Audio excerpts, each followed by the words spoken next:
Hello everybody and welcome to another video. We're here with the final day, let's turn the game up a little bit here, of Repentance. You can see I'm in the Auric Basin at the moment, I just noticed as I logged. Basically, last week, so it's Monday, reset just happened. So last week, you had to do Tyria and I'd left Liss logged out here after doing Tyria. And, oh, that rhymed. And then, when I logged in just about half an hour ago, when I was setting up the stream and stuff, I realized Auric Basin was going on again, so I just quickly ran through, got some loot. I always like doing Auric Basin because, you know, I've said this before, I sunk a lot of hours into this game, like a lot of hours, and I basically never really got any precursors ever, except on the occasions where I do real farms. So, like, one of my only precursor drops was doing the leather farm in Lake Doric. Another one was in the Silver Waste. And a third one was here. I got Zap here once, long ago. I think it was before even Path of Fire came out. But, yeah, I kind of hate talking about precursor drop rates because there'll always be someone who says, oh, I played since launch and I've never had one. And it's like, yeah, but, you know, you only have X hours and most of that was idling in Guild Hall or whatever. And that's very much my experience of it. It's not really about the hours that you put in, or even really about the well, it's definitely not about the date that you first got the game. It's about whether you do this kind of farm stuff, and I often don't. Auric Basin once upon a time rewarded me though, so I always sort of feel like the volume from the chest run of greens and stuff you get is really high. So I always just have that bit of extra motivation. There's obviously stuff like the Chuck Gerrant, you know, and like the Death Branded Shatterer getting infusions, but since that's never really happened for me. Actually, I think I got a Queen Bee once. God, I sound like I've got all this amazing loot. I think I got a Queen Bee once. To be honest, my all-time best drop was the Fractal Tonic, which I exchanged for relics ages ago. Ages and ages and ages ago.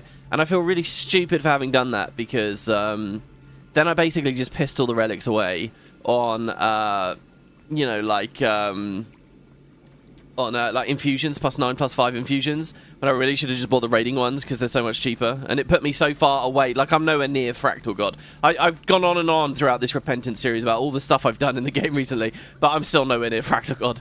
And if I was going to sell a tonic for a shit ton of those, I could have at least gone for, you know, put them towards that objective, but no. Anyway, yeah, so hello everybody, welcome. Today's the last day of Repentance. This is going to be weird because I don't know how long this episode is going to be. First things first, let's go to the Spud Club Guild Hall. You know what I've been considering doing? So, over on Discord, someone mentioned asking ChatGPT, I think it was, to recommend a WP video, and it recommends my mini pet review video. No idea why it would recommend that one. But I mean, that's good. I like it because that's the kind of video that I always feel a bit weird about having made because it's like, who's really going back to that? But ChatGPT wants people to. Anyway, so I was thinking about minis, and you know, a bunch of the minis I don't have at this point because they've added so many now. I mean, I've still got a lot. This is a lot of minis, but once upon a time, the only ones I was missing were the gold llamas from PvP, which meant winning a monthly tournament wasn't going to happen. Without a community for it and so on, and guild minis. Now I'm a bit further back. See, I've got, it's not just 2 rows, it's like 3, 4, 5, 6, 7, 8, 9, 10, 11, 12 rows of minis that I'm missing. But a lot of these are like these cuckoos and things. These are like the worst kinds of minis they do. They just cost, they're just epic gold sinks attached to the gem store basically, and they really fill it out. Anyway, so yeah, but I was thinking these are the guild ones here. Spud doesn't run guild missions anymore. It hasn't for about 2 years. And one of the reasons, so at New Year I mentioned that I really want to see updates to guild missions, community building features, LFG, shit like that. But guild missions are a big thing for me because I would love to... I feel really bad, to be honest, that for most of the guild missions, most of the time that guild missions were being run in Spud, I wasn't doing them. I wasn't interested enough in the rewards that were available there. And so, you know, I'd come along like once in a blue moon, but 90% more than that. Most of the guild missions, I wasn't there. And I feel bad now we don't even do them. It's like we could do them if there was rewards. Anyway, all of that aside, it has occurred to me that once per week, I could just solo pop like a trek, right? And then I could find a trek location. See if I knew exactly where any of these were immediately. Forager's Midden. Oh, I think I know where Scale Stash Hideaway is. Maybe?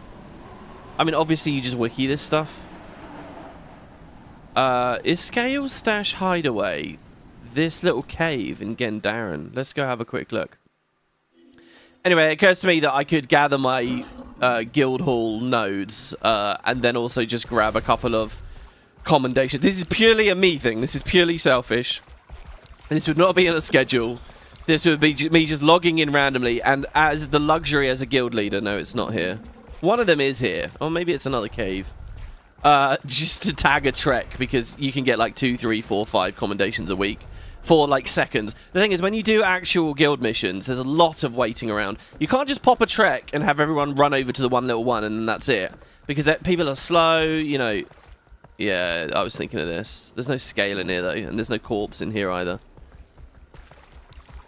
You used to know each of these by sight. You love the treks. Yeah, I used to be a lot better with the treks as well, honestly. The thing is, I've popped a really low tier one there, so there's not even many options. Ironically, the ones with the more options are better. Wid's Folly. Guardian Overwatch. Isn't that looking like the Searing Cauldron? Ramview Peak. See, that is that... Oh, God, that could be so many different mountain areas. That could be the place with the spider jumping puzzle. The spider guild jumping puzzle. The guild puzzle. Guardian Overwatch to me almost feels like looking at the Searing Cauldron from the entrance of here. But usually the name, it's got a tip, you know, like an area name or a POI name or a waypoint name. In the... Yeah, it's not this, is it? It's a sort of similar vista, but it's not actually this. Wid's Folly could be anywhere in Caledon. It looks a little bit to me, I would say that's like the Mabon Market, just immediately. It could be in the Grove, though, as well. That could be any... The Grove is incredibly detailed. All the cities are so good. Guild Wars has, like, top tier... The original 5 cities, like, top tier MMO cities. Ramview could be... I mean, my guess is... I mean, that one I really feel like you could just look at area names. You know, if Guild Wars had an in-game Control-F search feature that highlighted on the world map what you were looking for, it'd be so good, right? That's a little piece of QOL that I feel like people don't really think about or ask about anymore, but I remember used to come up in the early days. Ramview. The thing is, I recognize the name Ramview. Where are there a lot of rams? Scale makes you think that other one's in Ashford. That's a good idea. How do I feel about the Guild Wars 1 update tomorrow? Yeah, I'll talk about that in a second. I will talk about it in a moment. We've talked about it quite a lot over the past 3 episodes, really. And I don't want to be too boring for people who might be watching the whole playlist, but we'll get to that in a moment. Yeah, I don't know. Dredgehaunt, maybe? I don't want to cheap out on Wiki. There's a part of me that's screaming, just go to Wiki. You'll be done in a second. I don't want to. There's something about streaming as well. I never really like Googling things while I'm streaming. I guess I'll do it. Unless there's any tips in chat from you guys. Any people that feel like they just know it immediately. Let's see. Ramview Peak. Yeah, Ramview Peak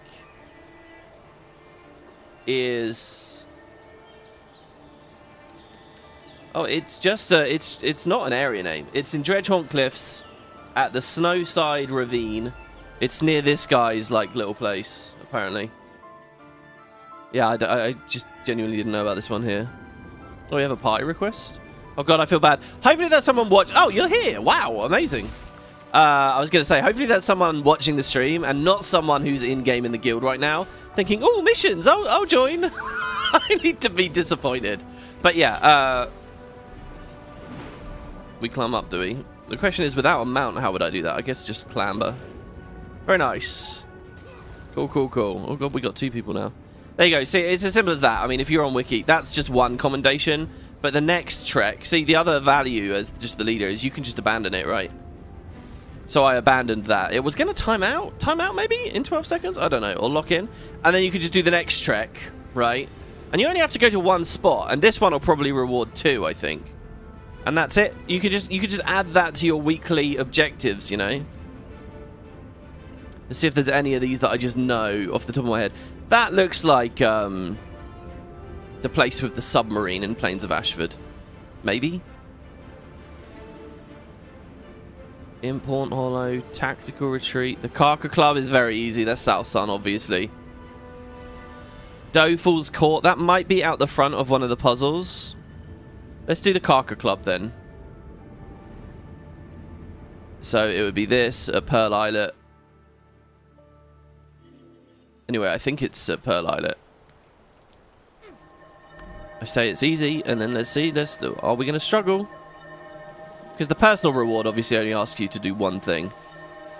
It's just got a nondescript image of...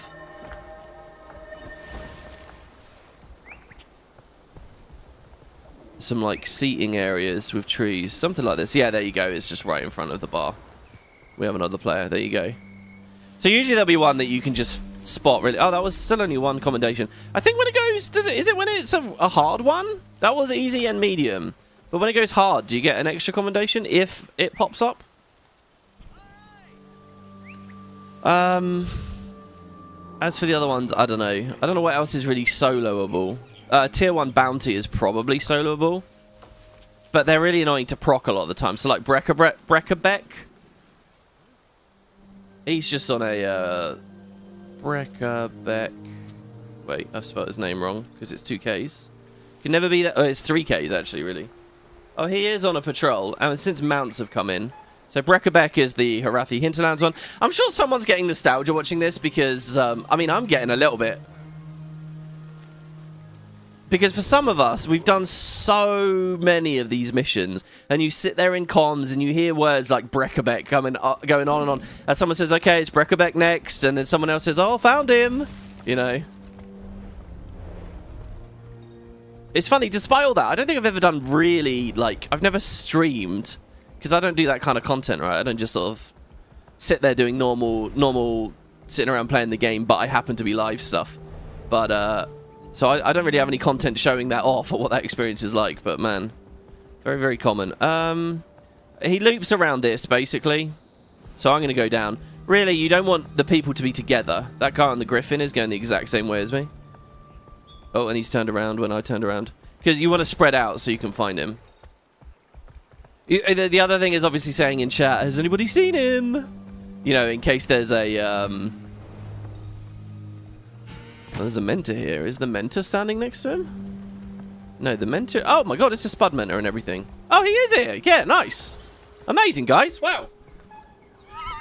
I'm just kind of sitting here waffling away. The stream is not guild missions. We're going to be going to the new map in a second. But yeah, I don't know. Maybe it's viable for me to do this, to slowly build up commendations week by week by week. It is quite the luxury to be able to just do this at any kind of, like, on my own schedule or whim, you know, to just pop it. And I believe we'll get the reward just on a delay. It needs to tick. Sorry, someone might have missed that there. See, now I feel bad. I feel bad that someone might miss it.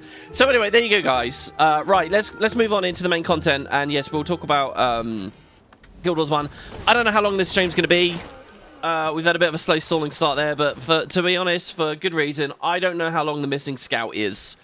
It seems to be good, according to you guys, but I don't know really what that means to length. That is the only thing I have planned today. So this might be a quick and easy one. I don't know. Let's head over to the Mistburn Barrows. Now, in the last part, I was really interested in doing this achievement, Scouring the Archive. What it required was the middle meta event, which is up right now. But our map was bugged, and, you know, there were just all kinds of issues there. What I will say, guys, is in the last part, you see it says read the book, read the book, read the book.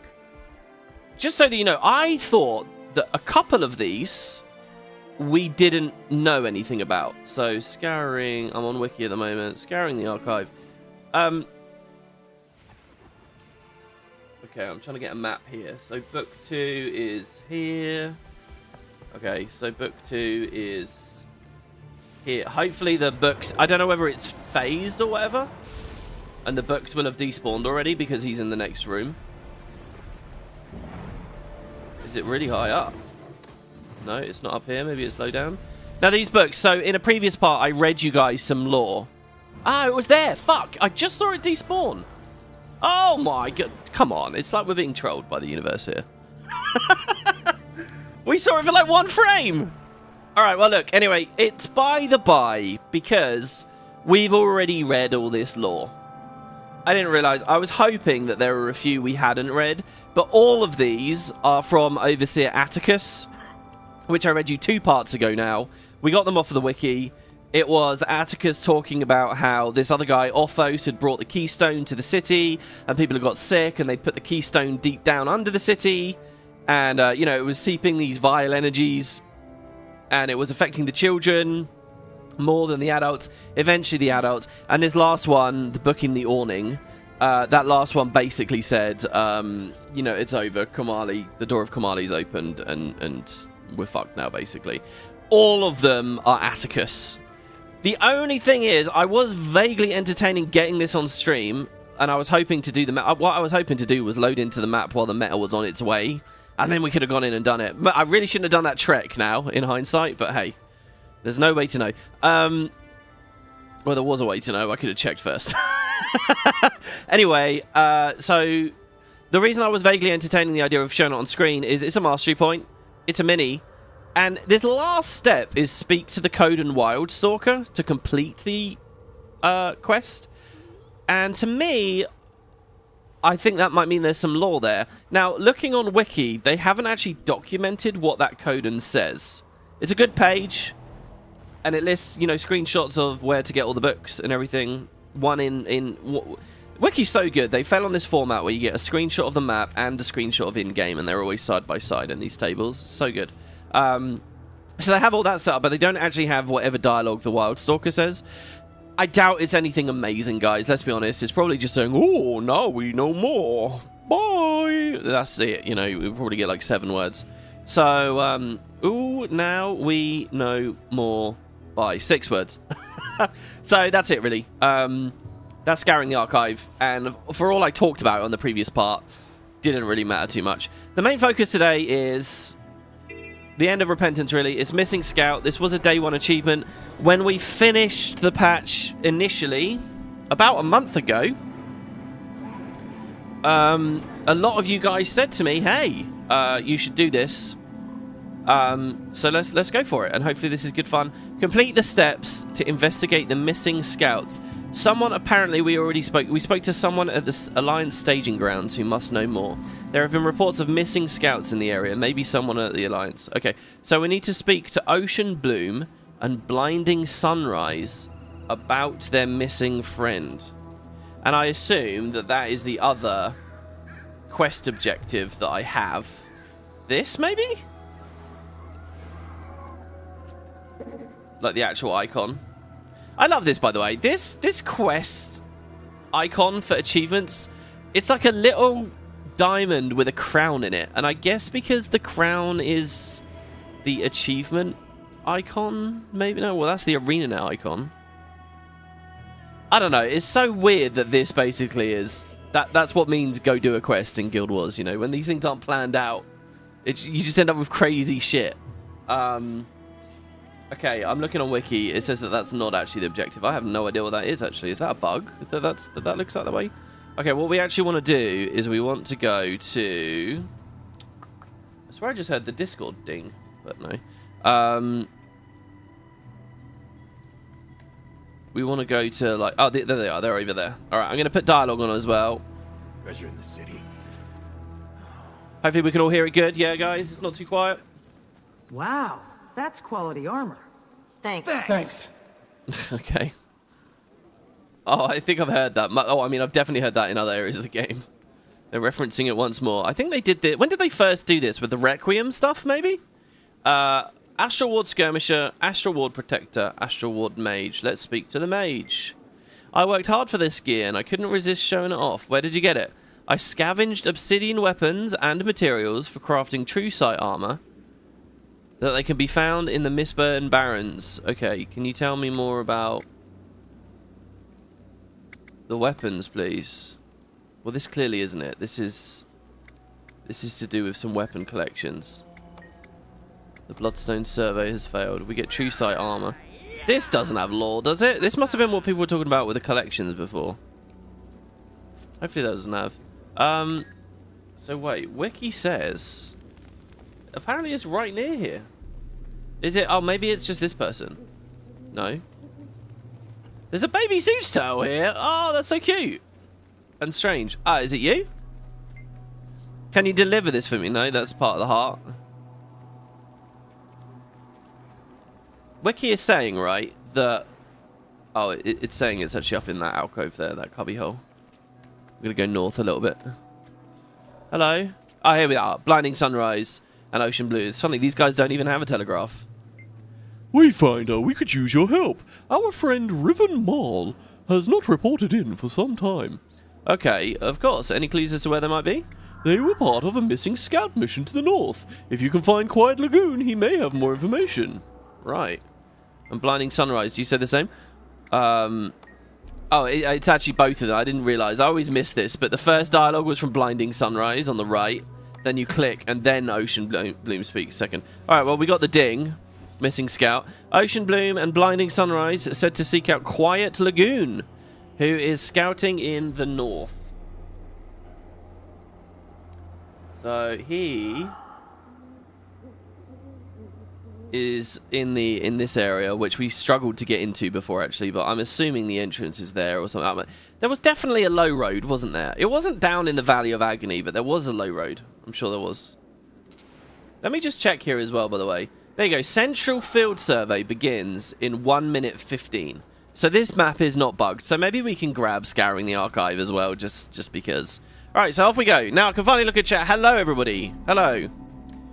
Thanks, WP, for stalling with the starting of the story. This way I got to finish my workout and get back to the computer before... Yeah, we're starting quite late in the day today, actually. I've still got so much stuff to do. I'm putting up a shelf, and I'm really worried that the drywall won't take it when I drill the holes. But, you know, I've got, like, these plugs that when you push the screw in, they expand out on the other side. Drywall plugs, basically, right? So it like clings to the wall differently. I'm hoping that the shelves will be alright, but the shelves I bought are very heavy. So yeah, I still got stuff to do. I got a chest of drawers that I'm building today as well. And bear in mind, it is 10 to 9 at night. I mean, I'm not going to be doing the drilling, to be honest, actually, but I will assemble them. So yeah, who else we got here? Except for the Aurene ones? What, the... Wait, what about the except the Aurene ones? That they throw that quote at you over and over and over again. Did I see that we had some memberships? I did. John Sellers, dude, thank you. 10 lucky people got gift subs from John Sellers there. So thanks very, very, very much. Oh my god, there's quite a few messages here, actually. Oh my god, guys. We haven't been doing that much, have we? Hello, Rocker. Brother, the night I managed to watch some streams again, I have to decide if watching you do Guild Wars 2 or watching Lara do UCOB. Oh, you should probably watch UCOB, right? Jeez, man. By the way, you got the gold spot now. That's incredible. Oh, here we go. It is so easy to go into this area. That's not bad.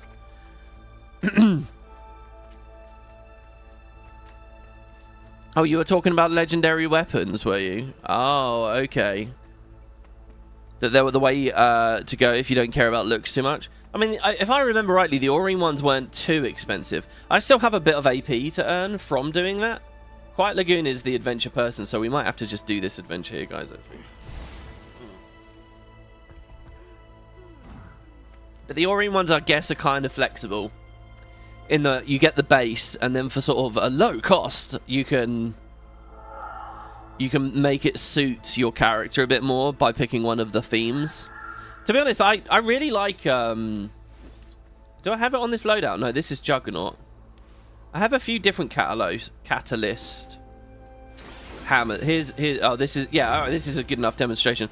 I really like Ellie catalyst with the hammer, because the skill 3 mechanic, the orbiting orbs, they get the trails of your unique projectiles, and they spin as well. So you can see you get a really crazy effect. This is because of the Aurene hammer here. And I have the Primordus one as well, which, you know, every single version will change this. To be honest, the base Aurene one looks the best because of the big rainbow trail is probably the most prominent, you know, crazy visual noisy thing. I think it looks really cool. To be honest, this setup for Liz is not very good because she's in like her demon set, and then she's got, you know, the most anti-demon looking hammer, you know, you can imagine. So yeah. You love the gift of research, collecting essences of luck. Yum, research notes, yum.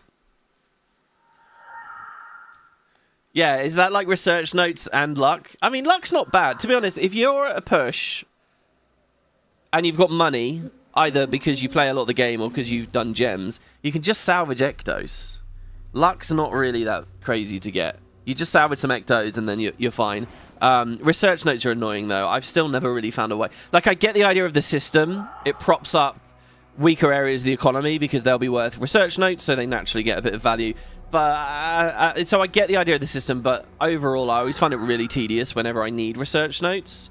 I think I got a huge influx of them recently. No, I only have 590. I did have a few thousand because I was salvaging Ascendids, I think. I just had like 1 billion Ascendids on my account all over the place that I had held on to for a while. In fact, I might be able to show you guys. I think it's Merlin. Where are you, Merlin? Merlin Featherstone. This is my placeholder if they ever add a Tengu, hope is evaporating kind of character. But so, see, he's just holding a shit ton of Ascended still. But I was basically just salvaging these. You can hold on to these. They like boost your Guild Wars efficiency wealth rankings. But I don't care about that. I only vaguely cared about it before. It was just a reason to hold on to things and hoard things rather than get rid of them. But since the Legendary update, realistically, all this shit I should have just deleted or got rid of. Sell the sigils, just nuke it all. But yeah, if you do it with like research kits, I think you can get more research notes or something. For a bit, I got some bonus ones there. As for efficiency, by the way, the reason I don't care at all anymore is I actually would like to use efficiency. Like I said, over the past few months, I got more into the game. And for a couple of times, I've tried to get back onto efficiency, but efficiency stopped working for me about 2 years ago.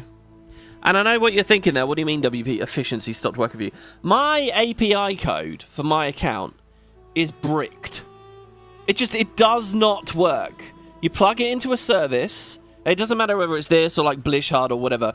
And it says it's like an errored bad code. You can delete the code. You can refresh the code. You can generate a new one. Do whatever you want. You can try your best. That nothing will work.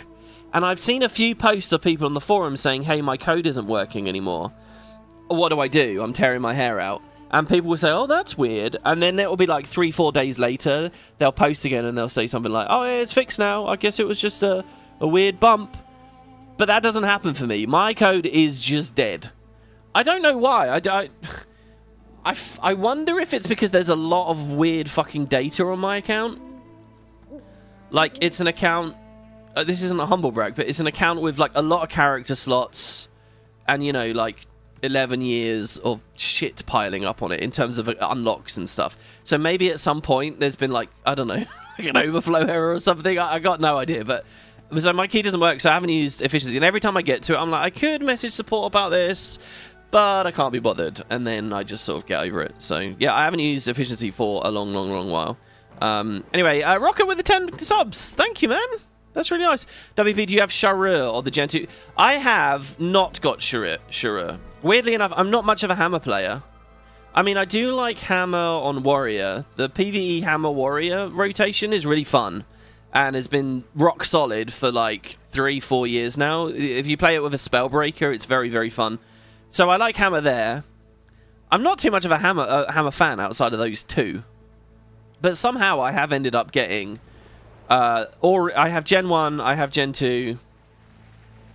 But I don't have Shura. So I guess it's not that special, actually. Focuses are the ones that is the category that I try to like max out, you know, like I try to get every single focus in the game. But just like with minis, it's hard to keep up with that. Anyway, let's progress forward just a little bit here. Wayfinder, it's good to see you. I'm managing a team of scouts that are currently scoping out the north. Unfortunately, none of them are checked in for a while, and I'm getting worried. And we can ask, was Riven Marl part of your scouting party? He says, yeah, they're among the scouts lost in the ruin. If you want to help, look. Okay. Quiet Lagoon is having me look for his missing scouts. Riven Marl should be among them. So, I'm assuming what it's saying here is, hey, go do the adventure.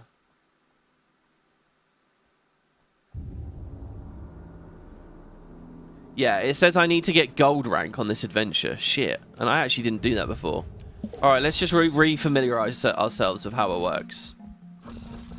Okay, I sniffed and it didn't do anything. Yeah, there are those weird updrafty things. There's an achievement for staying on the Warclaw the whole time. But I don't have to. Now, are there any down in the valley? No, if I go down, it resets the adventure. Okay. So we probably want to go over here. Here's a scout. Damn, I didn't want to do that third jump, really. This place is dangerous. I was careless. This is cool. This is a definite demonstration of how insanely OP the Warclaw is at this point. Thought I was going to be lost forever. That I did. And a way to flex your masteries. Look at that. That's Heart of Thorns design coming through there. Earn masteries, do better on adventures. This place is dangerous. I was careless. So that's 3 scouts. So that's 4. We're going to have to go up at some point. I've been found at last. So we've got 4 on the lower floor. I've been found at last. Okay, 5, including the guy at the end. How do I get up, though? Well, there's a torch over there. Usually this telegraphs... that's leaving the adventure. Your Warclaw has caught the scent of the remaining scouts. There's actually a, the achievement marker near me. Maybe that's what it is. Maybe that's Marl. How would we go up?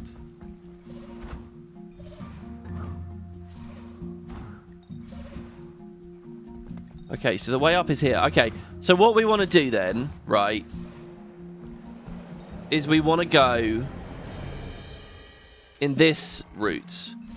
We want to go to the end of the room and then back towards the front of the room. I've been found. Tagging all of the codon as we go. I've been found. Oh shit, it's Manakaz. Hi. I never lingered here long in my youth. The past was the past. My peers and I were the future.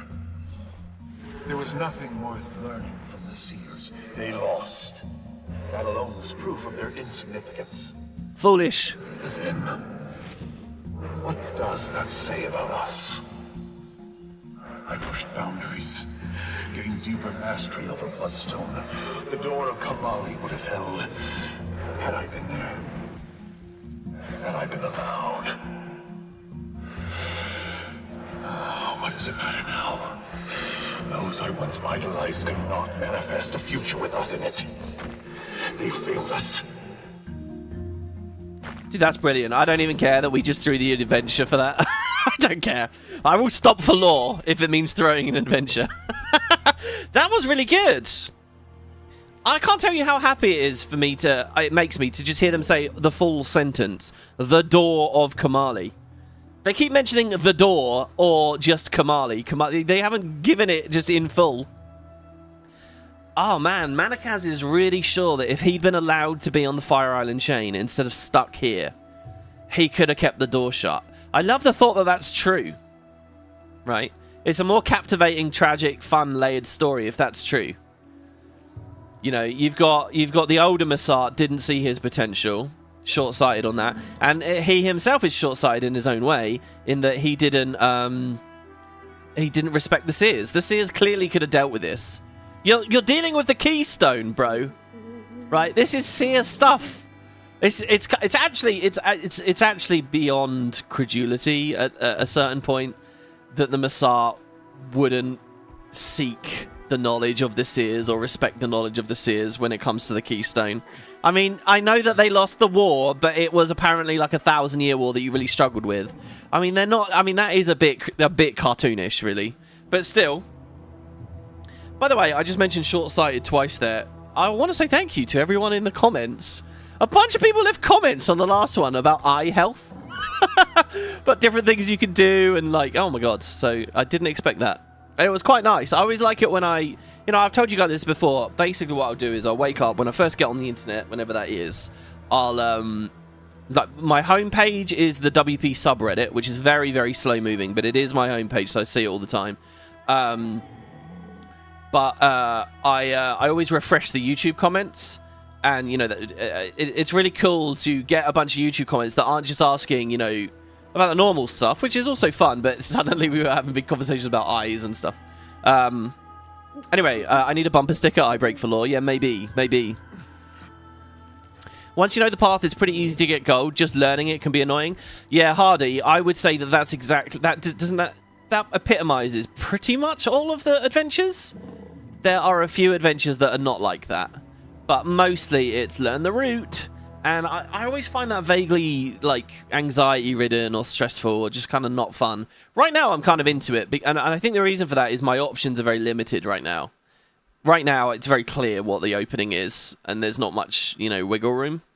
And this achievement about the Warclaw as well, making sure I stay on the Warclaw also is cool. It's narrowed my focus. I wouldn't mind if the future adventures did the same thing, right? Just say, okay, this adventure is kind of for this mount. Sort of stick on it. They're aware of my love for Optimus. Next story patch should be interesting. What do you mean they're aware? What do you mean the next patch could be interesting? It seems to me they don't really care too much about Optimus. And I think it's fine if they don't, because at the end of the day, there is no story. They're just a bit of a weird one, you know, because they have a different name and it kind of feels like they are the leader, but very little was talked about. I'd love a shit ton more on Optimus, though. I would. Didn't I mention in the last part that Optimus is kind of my favourite Mursaat at this point? I don't know whether that's really true, because when I really think about it, they've introduced a lot of cool Mursaat. I like Manakaz. Manakaz was a bit of a mustache-twirling fool in at the expansion launch. But this patch, I really like Manakaz, actually. That little dialogue there was pretty good, no? Alright, here we go. So we run along. I really want to get that in 2 jumps. I feel like it's faster. So I'm going to be really conservative about when I... Yeah, see, 2 jumps. Thought I was gonna be lost Oh, forever. fuck. That I Well, did. whatever. That one doesn't matter. This place is dangerous. I was careless. This doesn't do any favors for the coder, and it makes them sort of look like bunglers. Thought I was It's supposed to be lost quicker to cut on the inside on that as well. I mean, look, the gold tuning is never that tight. I'd love a patch where Arenanet went back through and put platinum on everything. First of all, it would kick all the cheat, and at the same... Well, hold on, let's see what's going on here. So we climb up. We get this guy. This place is dangerous. I was careless. Looks like the only choice here really is up. My thanks, Wayfinder. I can find my way back. We grab this guy. That one was sort of rocketing me down low. Is there anyone nearby? I don't think so. We just climb up. We grab this I've guy. been found at last. My instinct says that that's the one to go to. I don't know whether we can actually climb that high. We can. I think we have to wait for the floating feet, right? So that we can get the height on that. Thought I was gonna be lost forever. That I did. Oh, this is extremely linear, which I like. It essentially makes this a jumping puzzle, no? I feel like waiting for those updrafts is not as good as just going. Thank you for the rescue, Wayfinder. This place is treacherous. So we, at this point, are at 10. It's 12 for gold. I don't think we go down. Seems to be a dead end except for going all the way over to that, which seems pretty extreme. Also, is that where we started? Didn't we just climb up from there? Didn't we just go all the way along and up to this? Does that mean I've missed 2? I'm technically at the end right now, but I've missed 2. Maybe we drop down a floor and there's one hidden down here? No? Oh, my Warclaw caught the scent, but I wasn't looking at the mini-map, so I don't know where that was. Go down another landing. We've pretty much botched it now, as far as I can tell. I think we have to fly across the whole room, maybe.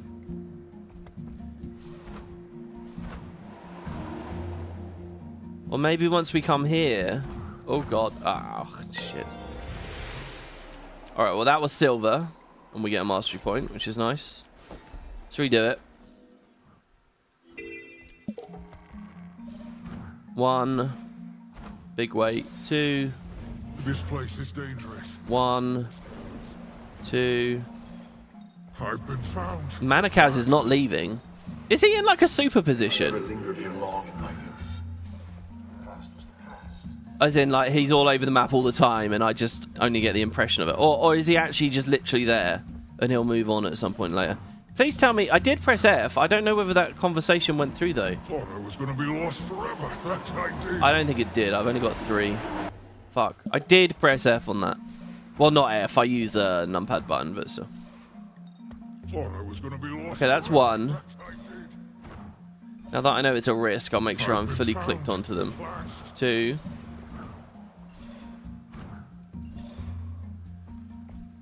See, he's not speaking. I've been found. That's At last. annoying. There's a weird delay sometimes. That didn't proc. I wonder if that just happened on the last run. See, we gotta wait. I gotta wait. I gotta wait. I'm spamming it, guys. Oh, come on. Thought I was gonna be Oh lost my god. forever. That I That's did. 4. I've been That's found. 5. At last. 6. That dialogue bugged, but the box did appear and we went to 6. So 7. My thanks, Wayfinder. I can find my way back. So this is lucky number 8. This place is dangerous. I was careless. My understanding is that we go up. This is 9. This place is dangerous. I was careless. And that's 10 there. And here's another player contemplating where to go. Thank you for the rescue, Wayfinder. This I'm going for it. place is treacherous. See, this could be 10 here. Hello. I've been Sorry, 11. found. At last. So number 12 could be over on that landing at the Vista, which I assume I just do this. Oh, come on. Jesus Christ. This is a bit scary. This would best take me up there. Come on. Up, up, up, up, up, up. There you go, and that's 12. Hey. So that was the 174th slowest daily, which is pretty bad. Oh, 113. That's pretty bad. But I'm quite happy with that, actually. That means that the game's got some good population going at the moment. Usually, I know we're still about a month, the patch came out. Usually at this point already, when you do a random adventure, you'll be like top 10 for the day.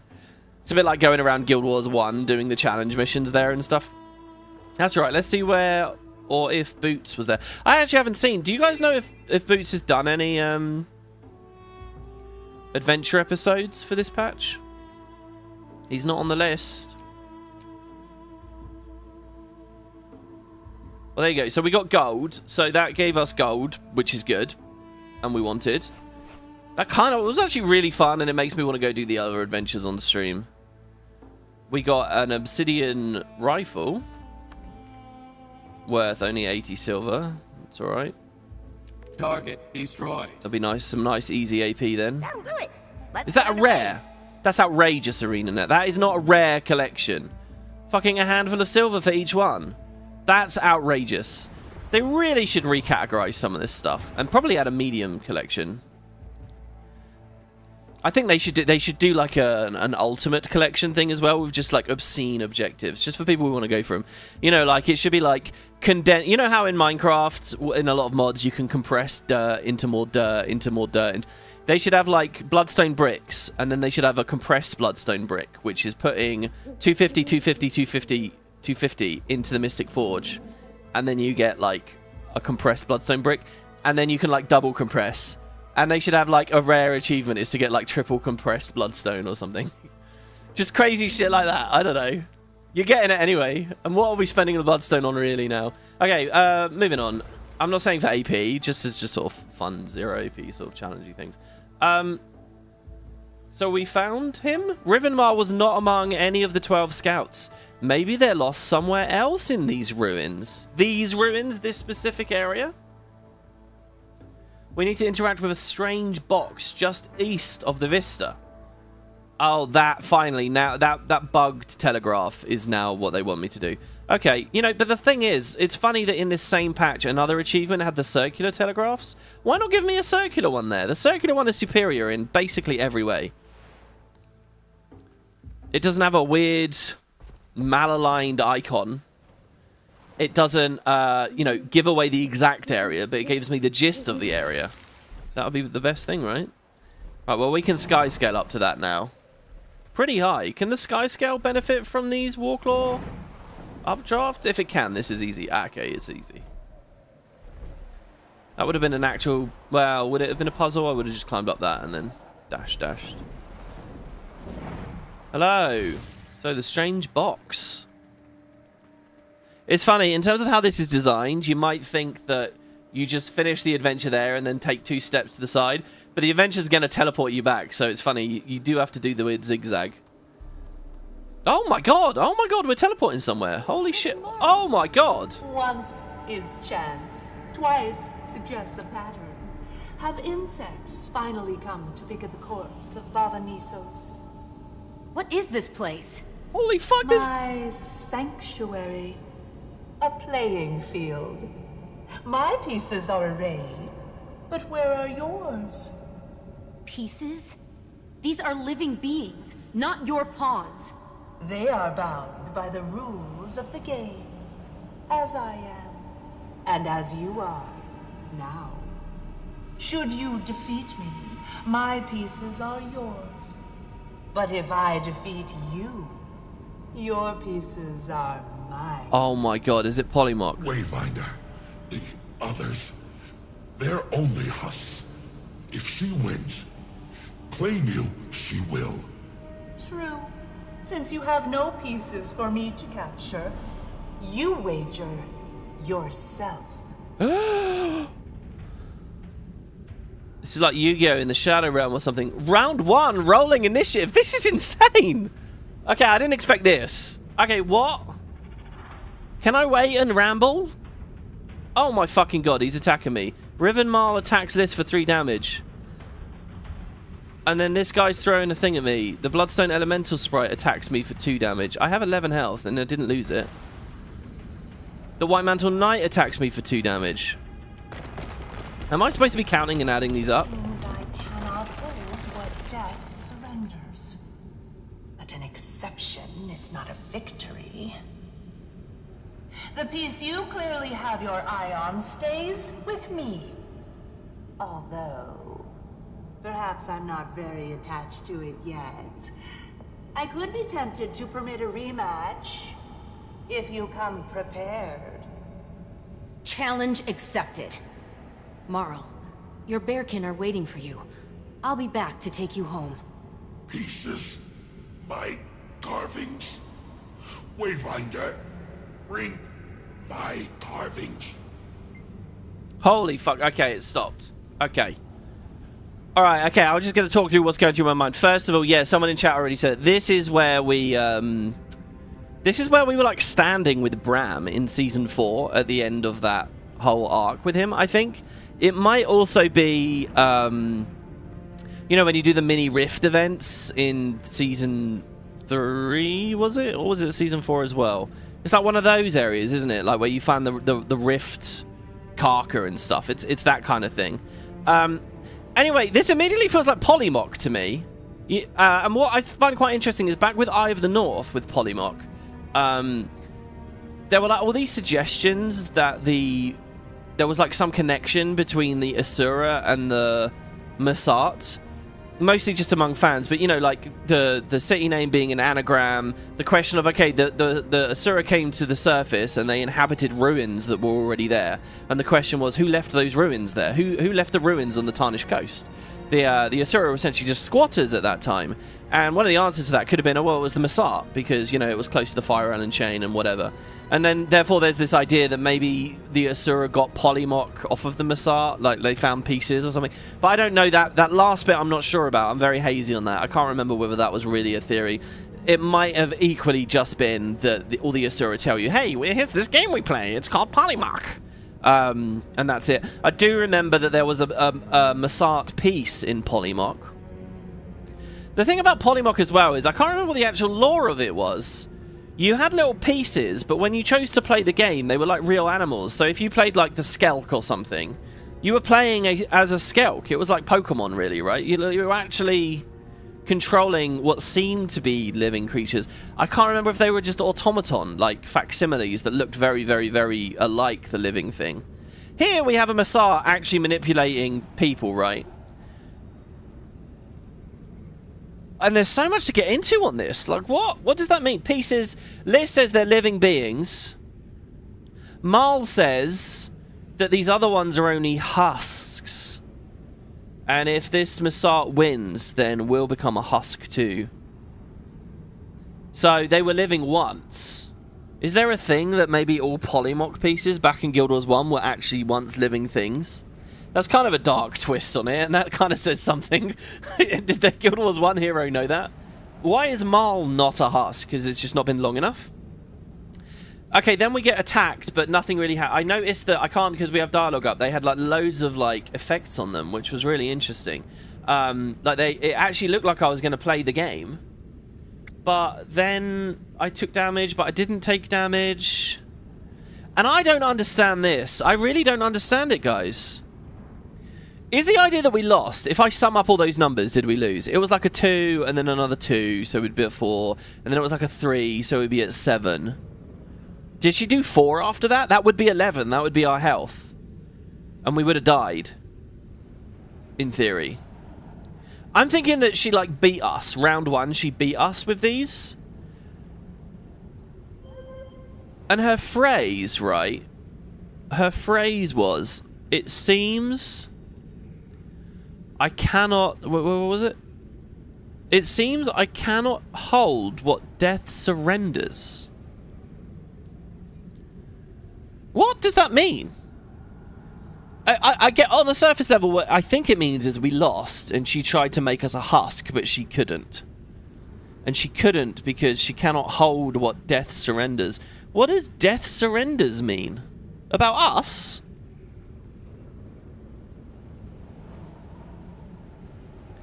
I mean, the first thing that I think of, but I think this is wrong, but the first thing I immediately think of is Season 4 and the fact, Path of Fire, and the fact we came back from the underworld. But those were very specific circumstances. It doesn't mean that we're, like, marked forever now or something.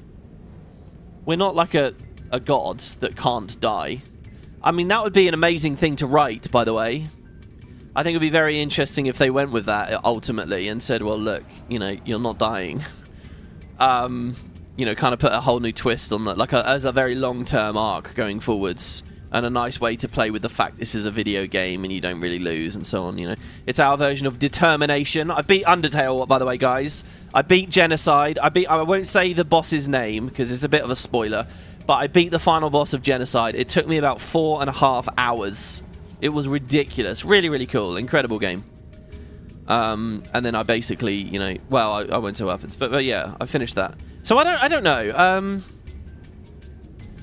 An exception isn't a victory. That doesn't mean you won. The piece you clearly have your eye on stays with me, i.e. Riven Marl. Riven is the one that I'm interested in. Oh yeah, a whole other side of this as well. White Mantle. There's 2 White Mantle here. The first thing that she said was, where is it? Let me just find the goddamn quote. She says, once is chance, twice suggests a pattern. Have insects finally come to pick at the corpse of Bavanisos? I think what she's saying, basically, is a year ago, 2 years ago, whatever, when Mabon died, the White Mantle came here. They were picking at the city. They were picking at the corpse.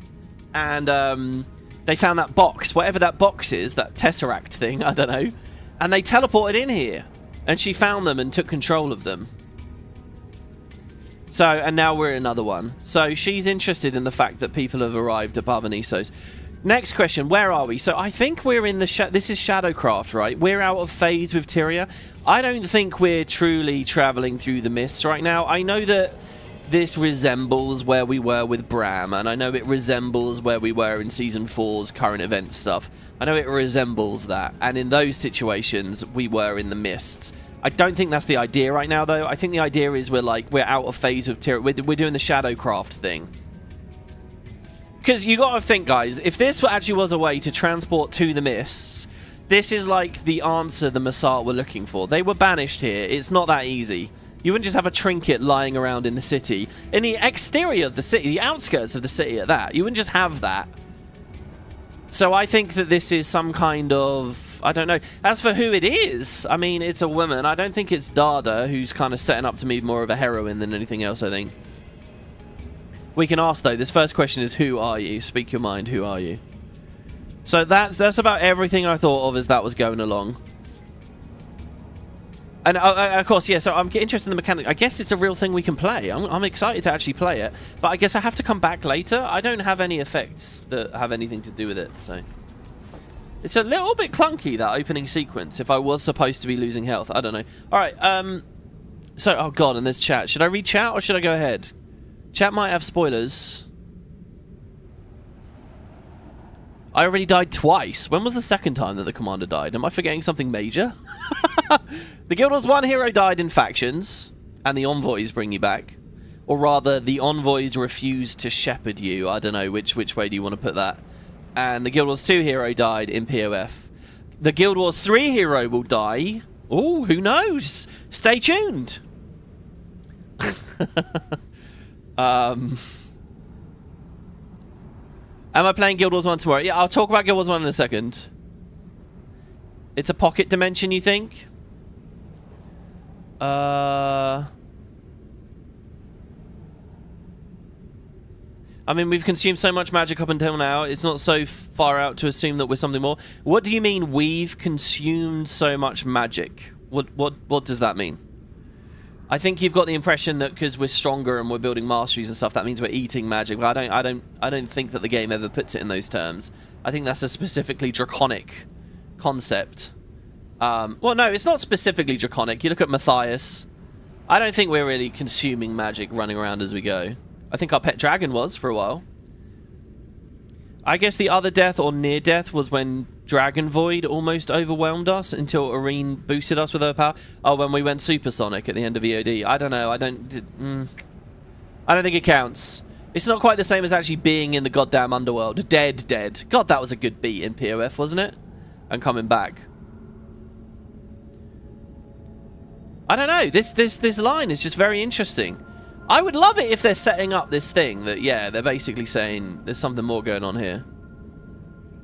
Alright, anyway, so speak your mind. Who are you? Oh, my name's Sybil. So there we go, she's called Sybil. I love it when they do that. It goes from question mark to Sybil.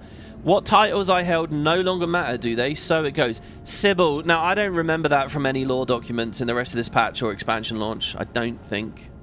It's a shame these two White Mantle aren't named as well. I was like looking at them, wondering if I could figure out who's who, you know? So I guess two of them are dead.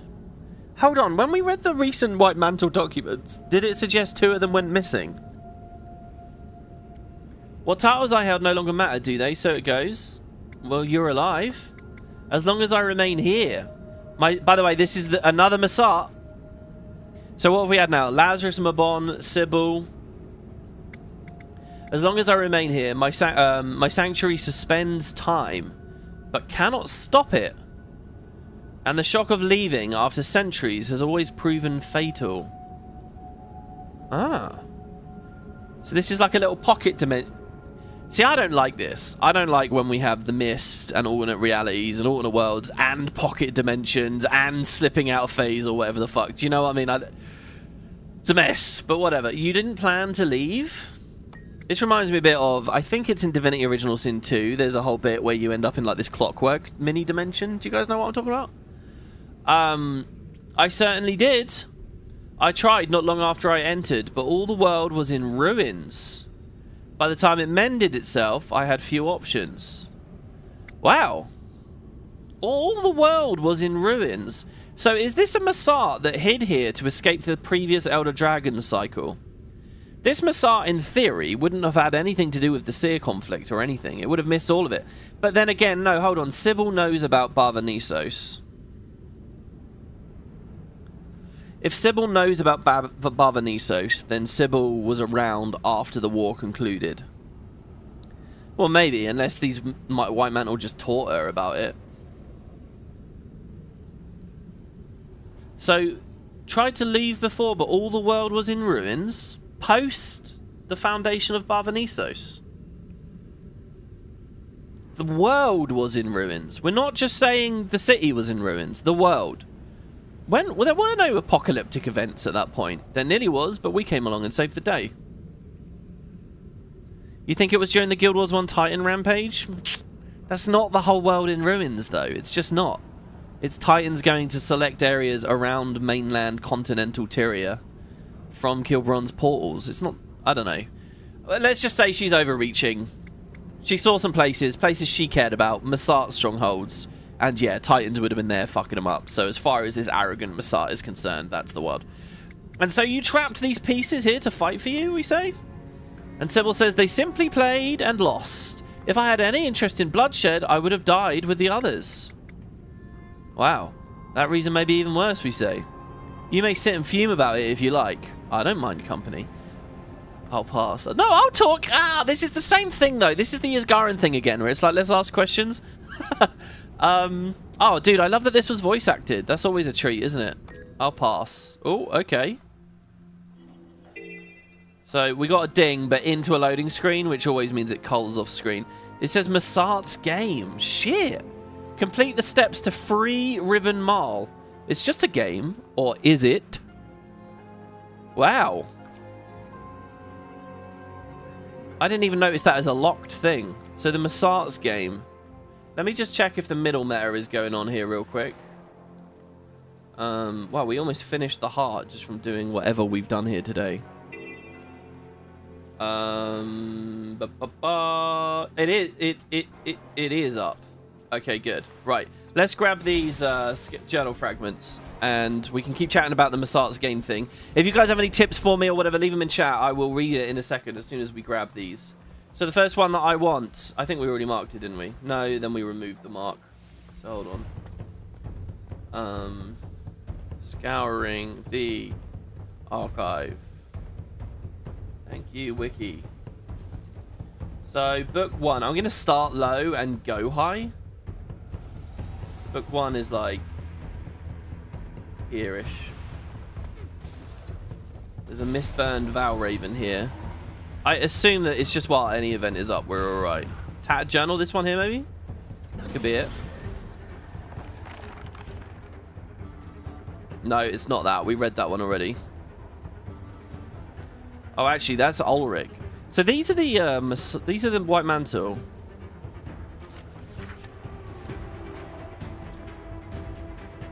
It doesn't say anything about the White Mantle being going missing there. Mistburned Beehive. Okay, the Raven's dead now, so the objects might have despawned again. Is that the end of the meta? No, expedition progress is continuing. The screenshot appears to show on a balcony with pillars. It's this one here, journal fragment. Got it. So see, this is Journal of Overseer Atticus, and we read this the other day. Manakaz has fully turned his attention to the keystone, a pup staring with longing eyes at a raw bone. I asked him to pivot his efforts to revitalizing it, hopeful that it may be powerful enough to open the gate, and he has taken the challenge gladly. Fully powered, the keystone may allow us to open the gate, which has proven stubborn at best. We feed the stone what we can, and thus the gate, and yet it refuses to budge, as is the way of ancient magics, which are particular in their needs, and yet we've no choice but to continue. If this works, we can forego the promise of prophecy. So that's still quite early, while they still have some hope. Next, you've got one in the Grand Anatheum, near the Mastery Point. And I'm going to try and keep a move on. I'm going to basically skim or quick read these, because... again, we did it already, and I don't want to miss. I won't keep fucking about with this. I think this is a bit of an unfortunate one, the fact it's tied to the event being up, but you know. We're reading the book, so it's going to be this book on the page here. No, it's not. The journal fragment. There you go. It's funny. It's a journal fragment, but the objective is saying to read a book. The keystone's tucked within the deepest well of our city. It's out of sight, hopefully far from the nose of an elder dragon, and yet our efforts open it fail and fail again. It's sealed by magic that lose myself, Manakaz, Otho, and the latter is losing patience. No one is allowed near it, except those with high tolerance for the spectral energies that corrode the air around it. So that was that one. There's another one in the top left chamber. God, it's making me real nervous here. Journal fragment down here, I think, probably. The fallen servants stir. Dire days, damned days. Was bringing the gate here in act of desperation. Prophecy. Was there ever hope for us? can we help them? I don't know. This has never happened to one of us before. But we've never been able to cure it in the wildlife. Well, we'll do what we have to. The other quite awkward thing about this is it's basically encouraging me. Why can't I sky scale? Why am I in combat as well? What the hell hit me? The other awkward thing about this is it's basically encouraging us to not contribute to the event. So here you go. Here's the last one. No. No. Which one is it? Where is it? I'm scared. We're going to miss the fucking thing, aren't we? Oh, wait, hold on. No, the last one, I already had that one. The last one is... Oh, in the last room? Is it during this event or the next one, though? I'm going to go have a look now if I can make it in time. There's a soiled page there, but I don't think that that's got anything to do with it. It's in here. Oh my god, journal fragment right here. Check it out. It's done. Kamali's opened. Was any of it worth it? Some prepare for battle. I will wait for death. So there you go. That's Scouring the archive. We can go back to the code and now. Nice. I'm really glad that we managed to nail that. It's a shame that in the last episode this was just bugged. I mean, how long? We literally spent about an hour sitting around here waiting for it to appear. Hopefully that's been resolved now.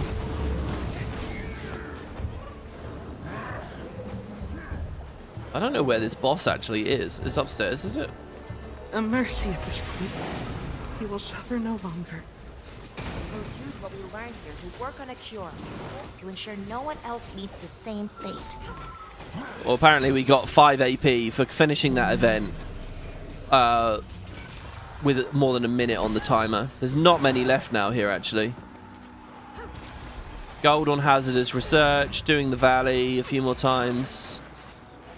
Getting very close. Okay, let's go back to the Coden,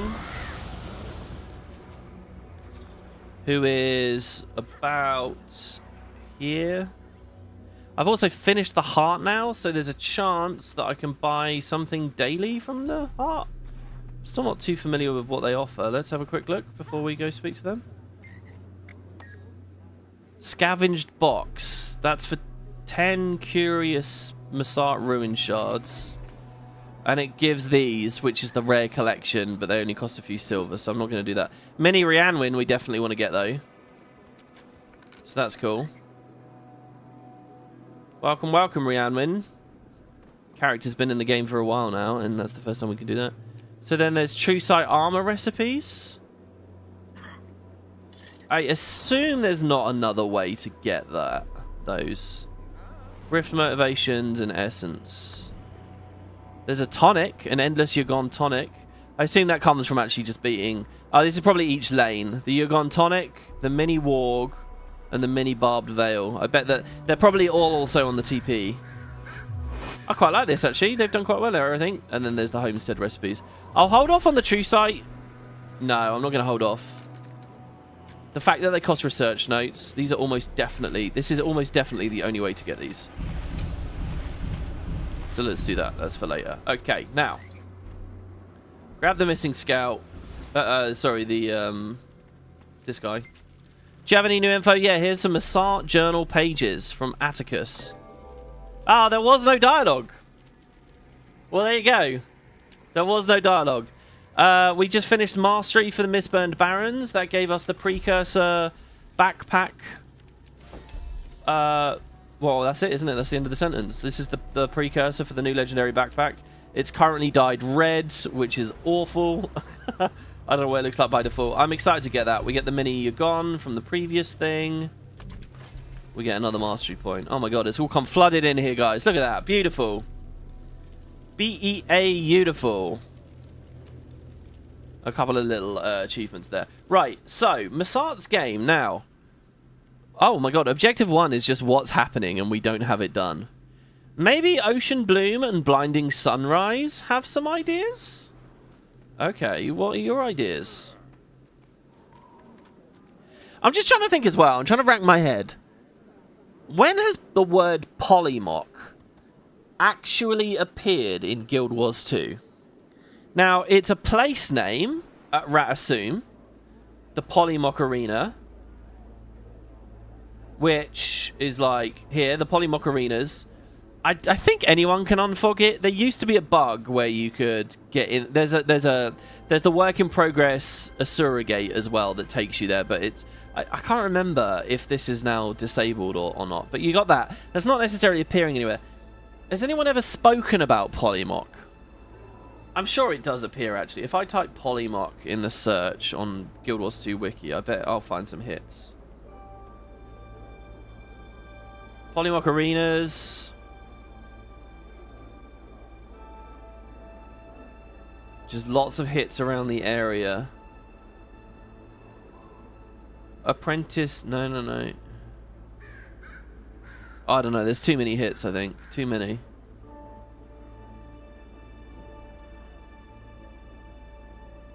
Oh, actually here there's a hit for Bastion of the Penitent.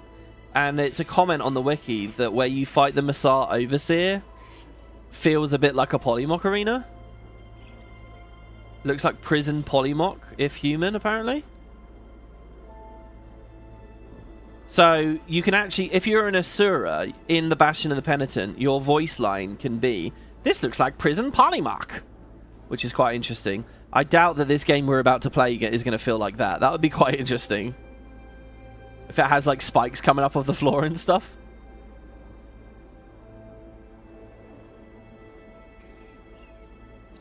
There's a torn page at Arenanet, which reads, "Wagering a game piece during a bout of Polymock is commonly referred to as playing for keeps. Master Hoff reminds you, blah, blah, blah, blah, blah." So anyway, it doesn't appear much. Is this actually Polymock? I don't know. I don't think so. I think it's more of an Asuran invention. I'm going on and on about it, but whatever. So let's just see what the Mursaat game's like. Let's see. Wayfinder, you're back. Any word on Mar? I'm sorry, but they've fallen into a Mursaat trap.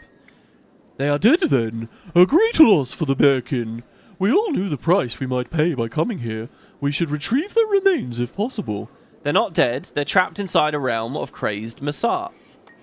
A realm of, oh, sorry, the realm of a crazed Mursaat. I was going to say, there's only one. You have seen them then, in this realm? We should rescue them at once. Perhaps your wizard friends can assist. And we say, well, it's too dangerous. Others could become trapped. We do not leave kin behind. Is there something we can do? Don't worry, I won't leave them. There was also mention of their carvings. Carvings? They were never interested in fighting, but they did their duty for the Bearkin. Their true passion is wood carving and painting. I'm not sure how they will help, though. What did they carve? In between your adventures, they like to listen to Kaith tell stories of her travels. They carved figures based upon those tall tales. Any idea as to where they could be? During our scout missions, they whittled to pass time in between searches. I can give you the last few missions we were sent on. Maybe that will put us on the right track. Okay, yeah, show me the spots. So, we're getting the carvings to what end? Rivenmar learned to whittle during an art class in Harvest Den. It's one of their favourite memories. Rivenmore would while away the hours with a nice hot bath at their favourite spot in the lowlands. Oh, guys, honestly, when I saw all these objectives, I was really excited because I thought it was going to be like, win round A. I thought we were going to go into like a tournament, a Mursaat game tournament, and we were going to learn the minigame and we were going to progress through it, and each thing was going to be like a stage of it. But it's just another, like... God, I hate to say this in such a demeaning way. It's another fetch quest, really, isn't it? Because we're just going to hit all these different spots. Well, we'll see. I'm still very impressed, but let's see. So, Mursaat's game. Okay. So, we're just going to Harvest Den. And Wiki says specifically it's in, like, the forging area, which is quite cool. In there. Somewhere around there. It's time to do. Yeah, isn't it a bit Yu-Gi-Oh-ish? Doesn't Yu-Gi-Oh has like a shadow realm, doesn't it? And do they play for each other's souls? I feel like that I vaguely remember that. Is that a thing? Here's what I can tell you about Yu-Gi-Oh. There you are. Karibo, Pot of Greed, Dark Magician, Blue Eyes White Dragon, The Harpy Sisters, that's the thing, isn't it? What else? I know some characters. Kaiba, Yugi, Pegasus. So where is this whittling? Upstairs, maybe? Perhaps I've come to the wrong place, actually. I don't think I have. Oh, yeah, no, I have. I have come to the wrong place. Eh? I'm confused. The screenshot on Wiki has the minimap here looking like an oval. But my minimap looks like this. Is that because I need to be even more upstairs? Oh, wow. It is because I need to be even more upstairs. That's cool as shit. That is very cool. I don't think I've ever been up here. It's like a 10 out of 10 spot for a quest location for Arenanet, because I don't think I knew this existed. I mean, I did the heart here many times. Oh, shit. It's good, because there was a lot of AP here. You could get obliges quite quickly. Wow, it's hidden right back there. Oh, it's a carving of Ritlock. Oh, my God. Wait, I need my car to move out of the way. Come on, Char car. The Char's trying to pick Ritlock up. That's cool. It's a shame he's T-posing. Well, is it a shame or is it right? Oh, this is actually kind of cool. This reminds me of, I think in, you know, once upon a time, guys, around the era of the PlayStation 2 and the Xbox original, before we had the 360 dashboard or, you know, the PSN stuff, basically before the firmware, let's say, on consoles got too big and sophisticated, games came with their own achievements. You know, there was no Steam. And I remember, so back in the Ratchet and Clank games, they had like an achievement layer. I don't know if it was in 1, but 2 and 3 I think certainly it was. And I think one of them was to go find little collectible dolls of like Captain Quark and stuff. I'm sure it was. And that's what that reminds me of. Rivenmar would often while away the hours with a nice hot bath at their favourite spot in the lowlands. Okay, well that's going to be the hot spring area. And Wiki specifies... Our survey says it's behind the house. You think the Shadow Realm was a censorship thing? In the manga, people straight up die. Oh, really? Is that show hard? Well, that IP is that hardcore? Is it that franchise? I didn't realize that. Kaiba was a surname. His name was Seto. People just call him Kaiba. I'm sorry. I love that you guys know know that, and you're like making sure I'm aware of that. Sorry. I didn't mean to get Kaiba's name wrong.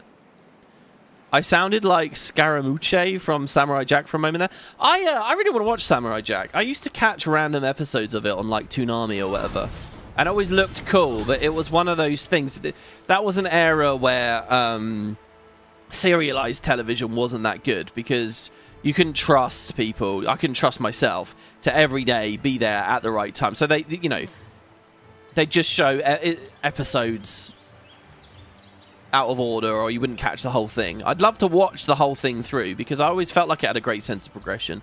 The episode of Samurai Jack that I always remember more than any other, and when I realized it was a bit of a classier show than other shows, when I realized it was like actually trying to offer some art, it was trying to be a bit more. There was an episode, and to be honest, now as an adult, I look back at it and I think it's a bit tacky, done before, whatever, a bit banal. But at the time, I thought, wow, that's really interesting. The whole episode had no dialogue, and I think very often Samurai Jack didn't have much dialogue, did it? Actually, I think there was a bit of dialogue with this. But basically, the first 5 minutes is you're following like some villains walking down a road, and they're all talking about how they can kick Jack's ass or something, right? And then I don't remember if they have American accents and say ass or arse or whatever. But so they chat shit. They're on like a snowy road, and then it cuts to like a shot of like an icicle that drips a single drop of water. And throughout the rest of the episode, Samurai Jack like springs a trap. He was like hiding in the snow on the floor or something, and he defeats them all. And throughout the whole episode, you're just cutting back to this drop of water slowly falling to the ground. So the whole episode is real time, about a second, less than a second. But you're watching all this action as he flies around at super speed, killing them and blah, blah, blah, or whatever. And then the episode ends with the drop of water hitting the ground or something, and he walks off into the sunset. That was they got like a whole half-an-hour episode out of that. And again, that was quite an interesting thing, the way they stretched time. And they were just doing something a bit more, you know, with the media. As opposed to watching Invader Zim. I don't know. Not that I don't like Invader Zim. Invader Zim's amazing. And it's funny we think about Invader Zim after all this talk about Guild Wars 1 and the Asura, and of course, the reference is there. Okay, so it's Keith. Brilliant. Sorry, Keith. I had important cartoon stuff to talk about.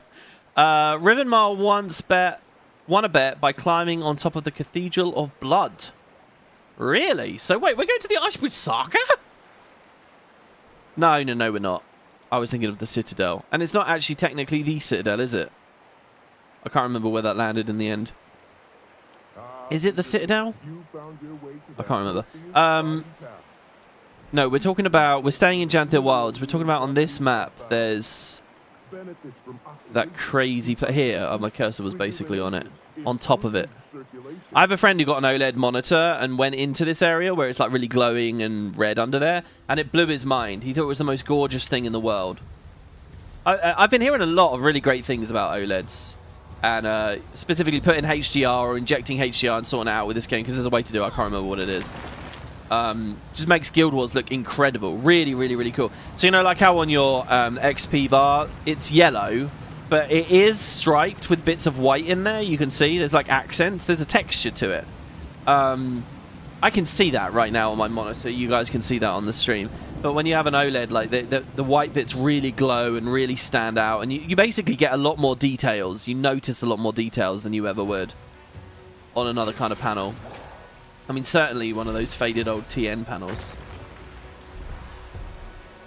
No, it's just a Summer Palace thing. Dev's confirmed that we haven't seen the Blood Citadel. I'm glad you say that, because, yeah, to my mind, I think I remember that patch coming out, thinking it was being presented as the Blood Citadel and being disappointed that it wasn't as grand as the Black Citadel. Or what, because, you know, we've been imagining these things for years, and we imagine them at least to the standard of the vanilla release. You know, Divinity's Reach level cities, the Grove level cities, original LA level cities, with that kind of detail and work, and, you know, cubby holes and, you know, big places with lots of small details. And I remember thinking that that was a casualty, and that was just a, you know, it's such a shame that we were never doing expansions again, because that was the whole thing with the Icebridge Saga.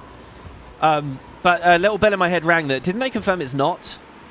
And it's good that it's not, because it keeps it off screen, it keeps it exciting.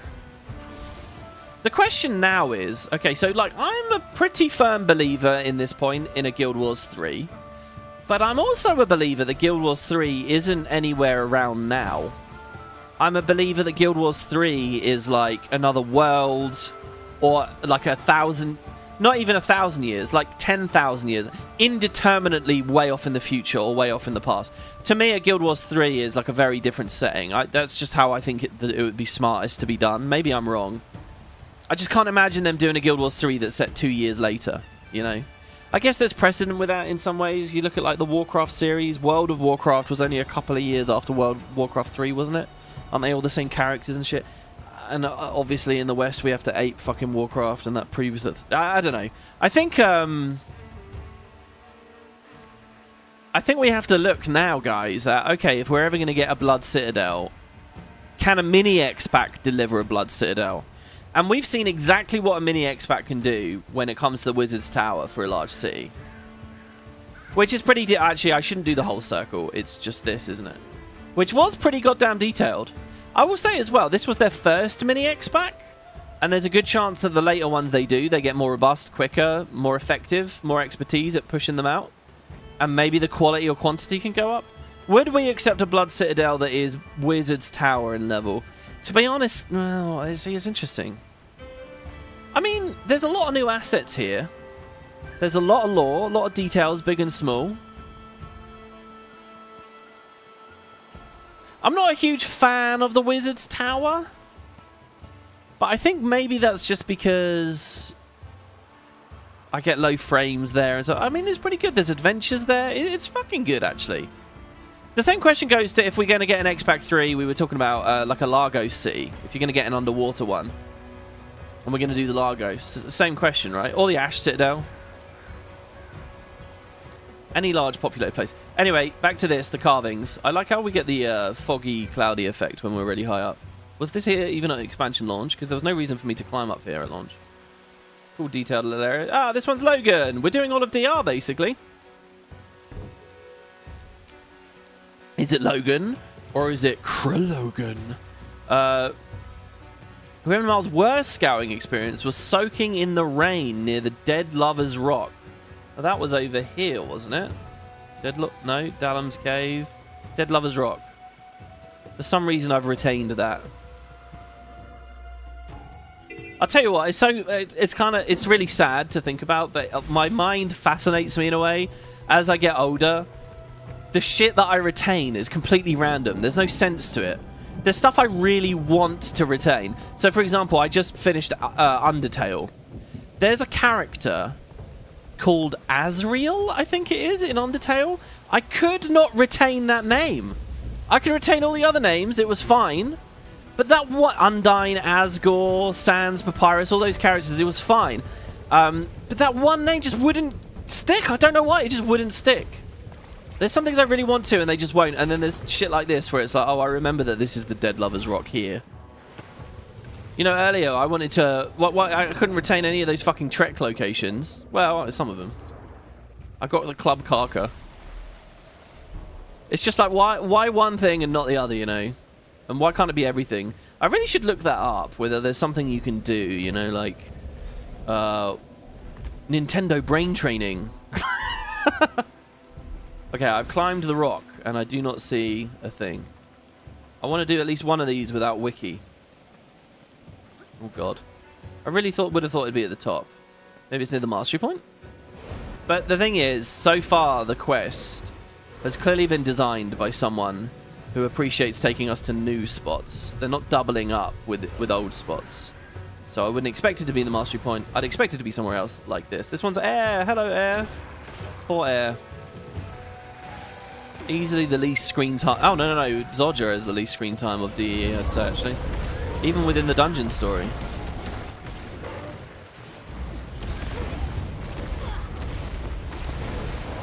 You know, I often wonder, right, when we think about DR being written out of the story, to my mind, the reason often for that... Hold on, let's figure out when the next spot is.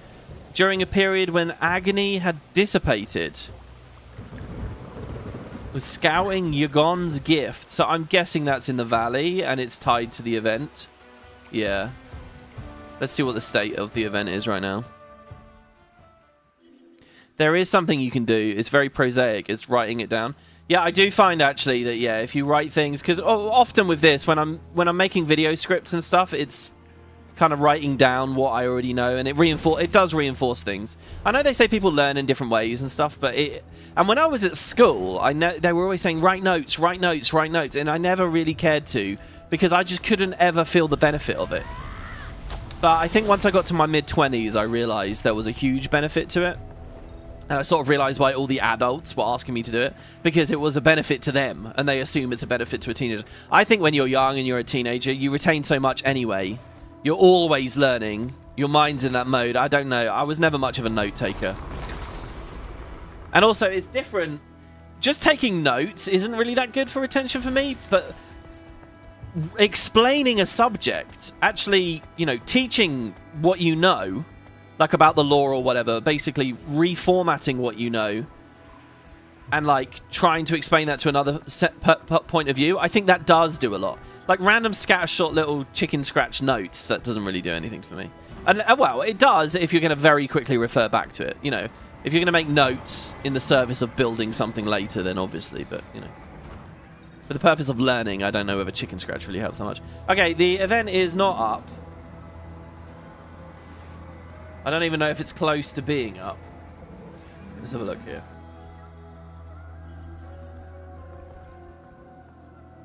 One of them's going. I don't know which one that is. I mean, maybe it's the north one. Did you hear that? Vaguely positioned at the north. I think I'm just going to skip to the next objective, and then we'll see if we can sneak in when the event's gone a bit further. So Rivenmal was part of a group that helped the Priory explore Selsa's Orchard. Selsa's Orchard? Again, trying to do this without wiki. Was it one of these places that you know, you had like the plant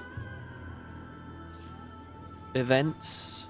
You know, go get a bunch of carrots or whatever. I don't think it would be up here, would it? But this feels like it was underutilized, this area, so maybe. It's funny, it feels like just yesterday I was speculating, oh, this could be to the next map, but now we know it's Mount Barrier. And Mount Barrier feels fairly old now. I'll tell you what, guys, I feel like I don't age until I move. When I move, it's like you can suddenly... you can textualize everything before the move and after the move because so much changes IRL, you know? So it's like, I wouldn't have said... If I hadn't moved, I'd say, oh, Mount Barrier's super new. And to be honest, I still do. In the full context of the game, it's super new, obviously. But now that I've moved, I'm like, oh, that was before the move. That was ages ago. You know? The more things change for you, I think, the more that you can say time's moved on. The more things are static and you're just in a rut doing the same thing over and over and over. You don't really feel it pass. I don't know. I'm going to wiki this one. Not sure on this one. Oh, it's in the new map. Oh, I wouldn't have got it. Oh, yeah, Seltzer is a Mursaat, right? So... Is Seltzer a Mursaat? It's over here. The Garden of the Unseen. Seltzer's Orchard. Alright, so back we go. Yeah, what was I saying? Oh yeah, so when it comes to Destiny's Edge, to my mind, the reason that they're written out was because of the voice actors. It's like they were asked to do a job to voice for the launch, but now we're talking about live service, continual development. We're talking about Season 1 in particular, very sporadic, all over the place. Who can you get in regularly? And, you know, who can commit to doing the voice over and over and over again? Can you get every single one of those voice actors to do that? Because remember, Season 1 wasn't really planned in the early days of 2008-9 where they settled on all this other stuff. Told me of the Golden Lake many times. To see it for myself. Heard that name a couple times. One of your wizards? He was. Died over a year ago now. The Golden Lake is uttered in many of our enchantments. According to record, it used to be dense with magic. It likely preceded the city itself. The Mursaat used it for spellcraft, even during their war against the Seers. But now... Doesn't look like there's any juice left. Oh, that's fascinating. Okay, let me finish one fucking story and then we'll talk about this and then we'll go to the thing. Yeah, so to me it's like the voice actor thing, and I bet that they base... And anyway, all I want to point out is it's kind of ironic, actually, that you might think, oh, well, the voice talent you can't get is probably the guys that are really busy and, like, do loads and loads and loads of projects, the big names, Steve Bloom, Troy Baker. You might have thought, okay, those characters... But actually, it's the reverse, really, wasn't it? It was characters like Zodja, voiced by Felicia Day, who I imagine... I mean, I don't know. This is all just presumption. But I imagine they said, would you be able to voice Zodja fucking a lot, regularly? Could you get down to the studio or whatever? And basically the answer was, no, sorry, I'm not based near there. I can't do it at that rate or whatever.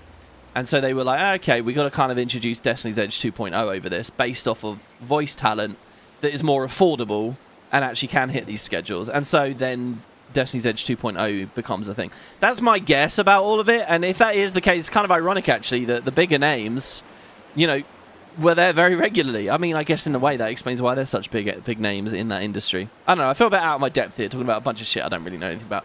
Anyway, this is cool. So yeah, Secrets of the Obscure, they talked about the Golden Lake a few times. It was very buried, it was a small thing.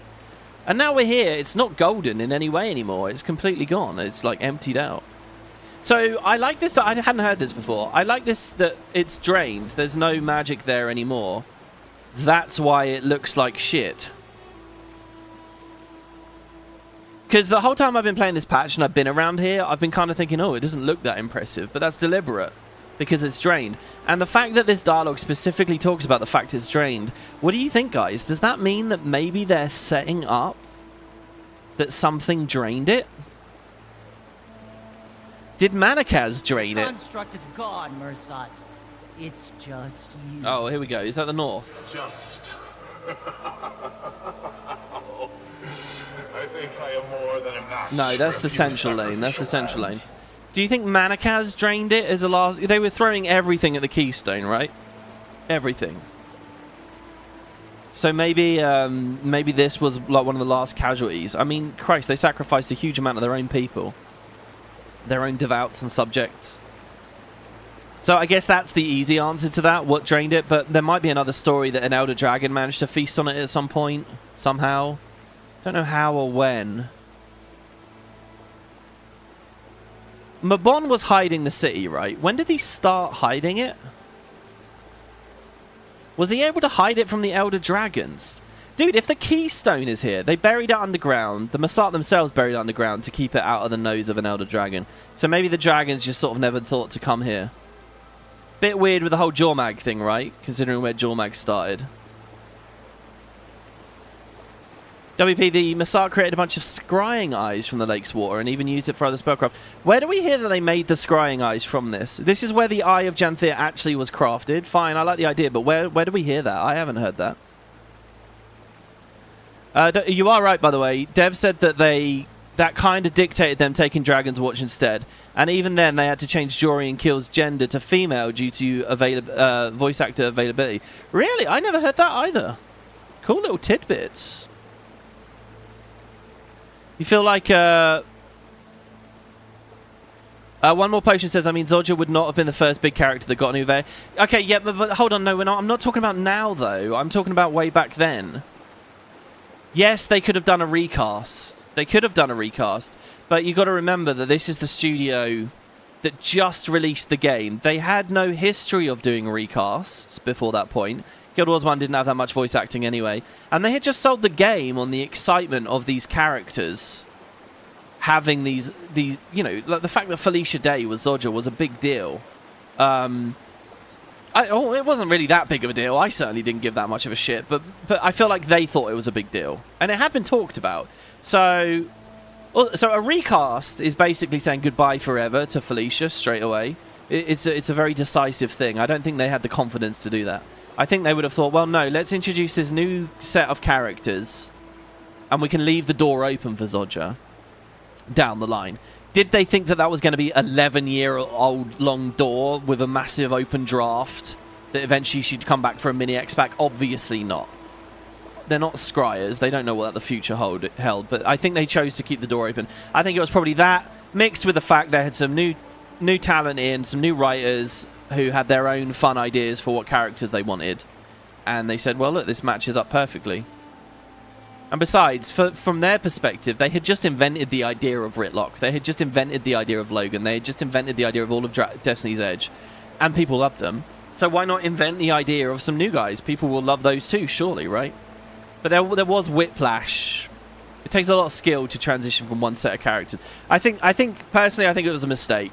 And I think what they failed in doing was really looking at how the story had been presented to make these guys such big, important characters, and it did feel weird to have them suddenly sidelined. Anyway, yeah, I like this. This thing about the lake and the fact that it hooks into some Secret of the Obscure stuff. This is funny, because this is very bubbling in the background, isn't it? At no point is the main narrative really talked about the significance of the lake or anything. It's all side stuff. Don't think the North's doing much right now. Okay, let's keep going to the garden here. I want to put the dialogue back on as well. Oh.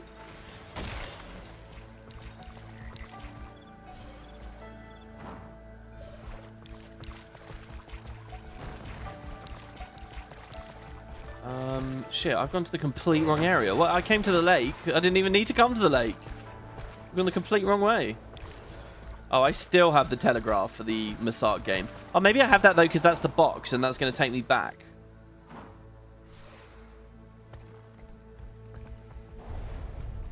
So, hold on, am I going to do all of these objectives, and then I have to learn the minigame, and then I have to, like, play the minigame a bunch? This could be quite a long episode, then, actually.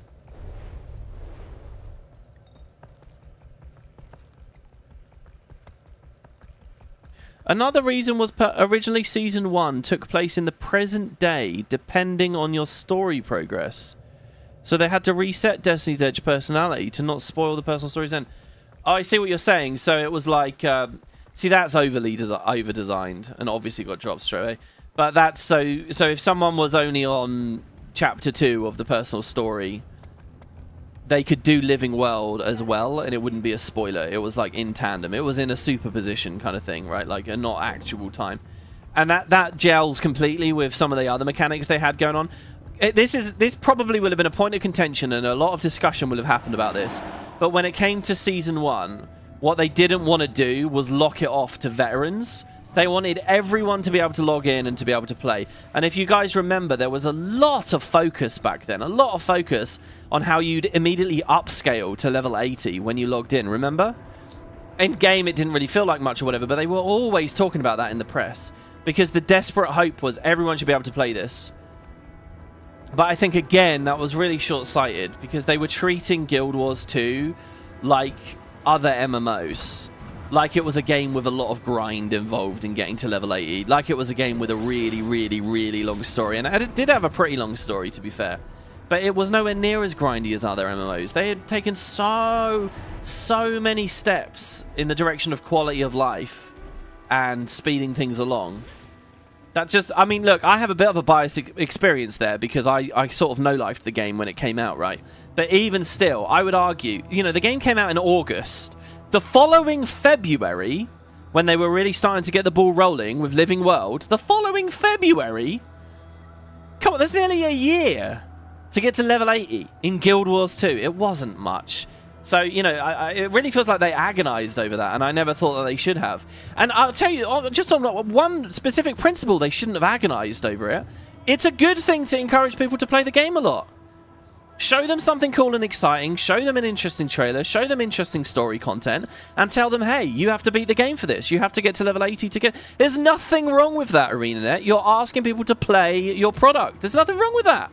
But they were so obsessed with this idea of respecting your time and keep... Yeah, it went a bit bonkers, I think. That's a good little study there of what was happening all over the place with Guild Wars 2. And I think even to a degree still happens, where they miss the point of an RPG and what's fun about an RPG at a certain point. It's not a chore just to turn the game on. People are enjoying the game. You have to have some confidence there is a bit of enjoyment. And asking people to put a little bit of effort into it is natural and fine. The great fear of that, the G word, grind, the ultimate sin, it was just... I think I think they went a bit mental over it, I really do. Anyway, I'm just rambling here and imagining things that are not facts. We're looking for some kind of a figurine. Maybe in here? It is in here. Aha! Snaff! Oh, it's Snaff! That's really good. Nice. So we got Snaff. Let's check the North Valley now. Leveling used to be a lot slower. I was there. I do play this game. I do know how slow the leveling was, but I also know that you would level really fucking fast just doing a tiny little bit of crafting. I know that, in fact, I know from the alphas that originally they didn't have it. Most of the game was tuned and calibrated, not getting XP from map completion objectives. And as soon as they put XP on for every little POI and stuff you ding, it also really sped it up. So just a lot of moving parts. It's just difficult. I mean, MMOs, it's like any big software. There's so many moving parts. So many things can affect the ultimate balance. So many things that might have been truths about how long it takes to level or do this, that, or the other thing for most of the development can suddenly become untrue in the last couple of months.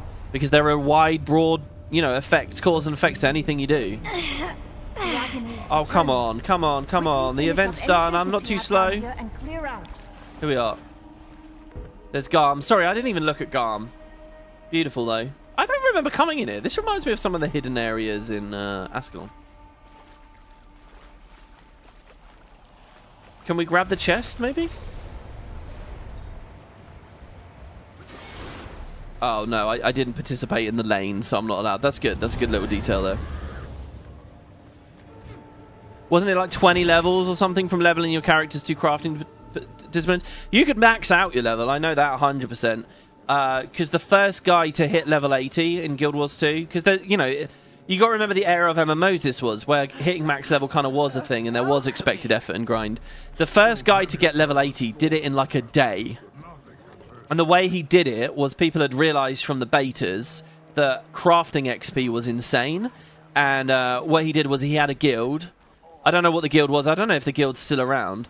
But he had a guild, and everyone in the guild funneled money to his account.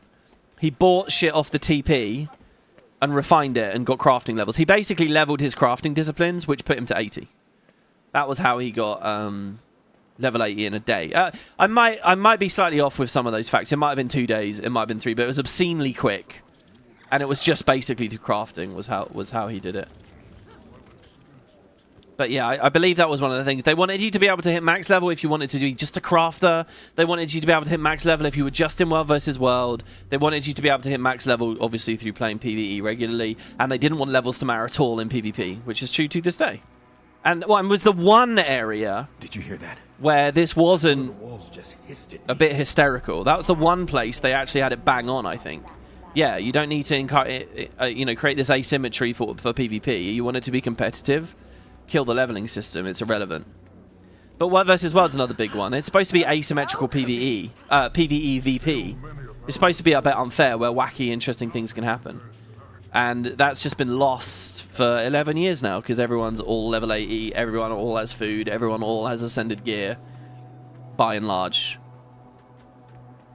And it just doesn't work. People treat World versus World competitively when it's just a bad fit for competitive mindsets.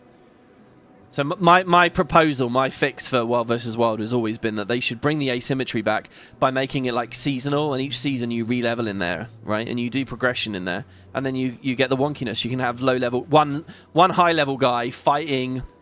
You know, it's like a question: would you fight one duck-sized horse or 100 horse-sized ducks? Well, you can be the guy fighting 100 horse-sized ducks if you're the level 40 and they're all level 20 coming at you. That's the beauty of World vs. World. That's what it's supposed to be about. Some guilds have got a lot of progression and a lot of siege and a lot of things. Others don't. That's what it's about. It's not about competitive gameplay. That's what PvP's about. But these are the principles of the game that are long since fallen apart. And nobody really talks about, because we all have Stockholm Syndrome. I like World vs. World exactly as it is. So they're not allowed to change it now. What am I ranting about? Let's go to the next place. It was high above the Alliance staging ground. You mean here? They do mean here. I'm actually really close to it. Up here. You rolled your eyes at Destiny's Orphans. Now that's not... That was like a joke though, wasn't it? I think that's a good joke.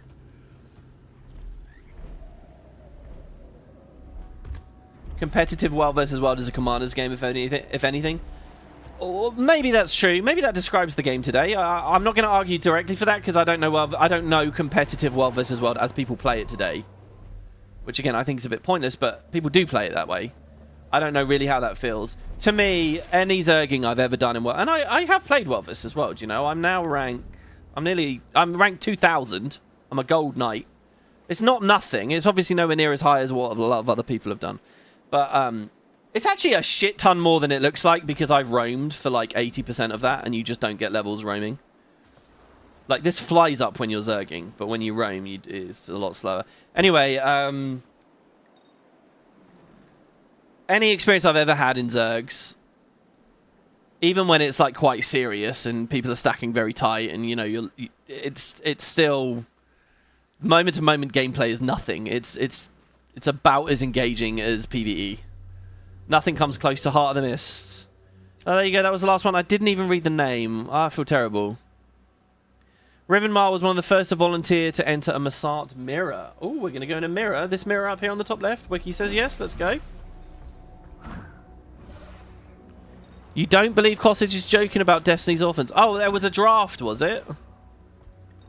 Ah, well, you can't judge them. You can't roll your eyes for a draft. Come on, people spitball. Lots of ideas come out. You can't quake in fear of judgment for every little idea when you're shooting the shit trying to get a story going collaboratively. Dumb stuff comes out. It's all a part of the process, isn't it? If you're sitting there rolling your eyes at the other writers in the room, you're not encouraging real creativity. You're just making people feel judged, and then they're just not going to put forward ideas. You're not going to get much of a session going. People are going to strive for perfection. There's going to be like a level of anxiety to the writer's room that you don't want. No, I've never been in a writer's room in that way, but I'm pretty sure I'm right about that. It's not a joke. That Shaman's data mining of original Season 1 ending voice lines confirmed it. You can listen to those audio cues to this day. The fact that they got far enough for voicing it's kind of another thing then, maybe. Yeah, okay. Alright, here's Mr. Sparkles. I like it. We did all of DE and their little minions and companions and pets and things. Aha. So I've got my army. Now win the game and save Riven Marl. Oh, shit. Alright, anyone got any tips for me? Well, maybe it's... I can't imagine this is like some hardcore... I mean, let's just try it. I mean, if we fail, we fail. I'm really interested to see what they do here. This could be really cool. You feel they underplay how special being able to enter the mirrors is? In what way do you mean that? In terms of the story, the mirrors are super special in the story. Oh, I found the Scrying Eye and lake mention in the Mursaat tome. We'd long maintained an outpost at the lake. Its enchanted waters were well suited for the crafting of our Scrying Eyes. I remember this quote now. Yeah, you're right. And our other spellcraft, as our ancestors in Nyos would do. Oh, by the way, there was something I was going to talk about. Do you guys think there was a golden lake in Nyos then? Is there anything? Was there a dried up lake or something? There's a lot of really interesting, mysterious, like, hints. Like this Tree of Morning. I remember reading some people were talking about maybe that's something to do with the... It's a bit like a Sylvari tree or something. The Pool of Whispers. Do they craft from these things? I think this expansion has upped Nyos for me. In fact, just playing through all the achievements upped Inner Nyos for me. I just want to say, guys, the Golden Lake, magical properties, lots of water there. There is another place just like that in this game. And it's at a location the Mursaat once lived. Here, on the Tarnished Coast. Buried within the jungles of the mysterious Tarnished Coast, where the Sylvari now take up residence. For the intrepid explorer, one may find, hidden in a quiet cubbyhole, a lake with ethereal gold. I don't know, would we call this a bit of a golden lake? What do you guys think? The thing is, for me, when I think about ancient races and ancient magic and gold, I think Forgotten. Those guys love their gold. Gold was all over the place. Wouldn't it be cool if this was actually Forgotten stuff? I don't know, though. The Forgotten are a lot newer than the other ancient races, as far as I can make it. Well, if you believe the human stories... which are probably just completely wrong. This concept art's so good. I like golden showers confirmed. That is a bit of a golden shower in there, isn't it? And it is one of my favourite things in the game. Make sure Sybil swaps in different piece mid-round and not in between rounds. Otherwise the instance will bug. Other than that, you're fine. Okay. Make sure that Sybil... Thanks for the tips, guys. Make sure Sybil swaps in different piece mid-round. And not in between rounds. Right. I don't know what that means right now, but we will learn as we go. We'll just try to hold it in mind. Oh, shit. That's what I get for reading chat and not really thinking about the fact there's a mechanic going on. Just stay on this guy's go.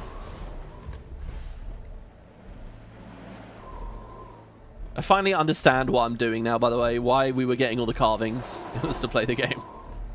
I just went into that to refresh the endurance. Okay, the strange box. Back we go.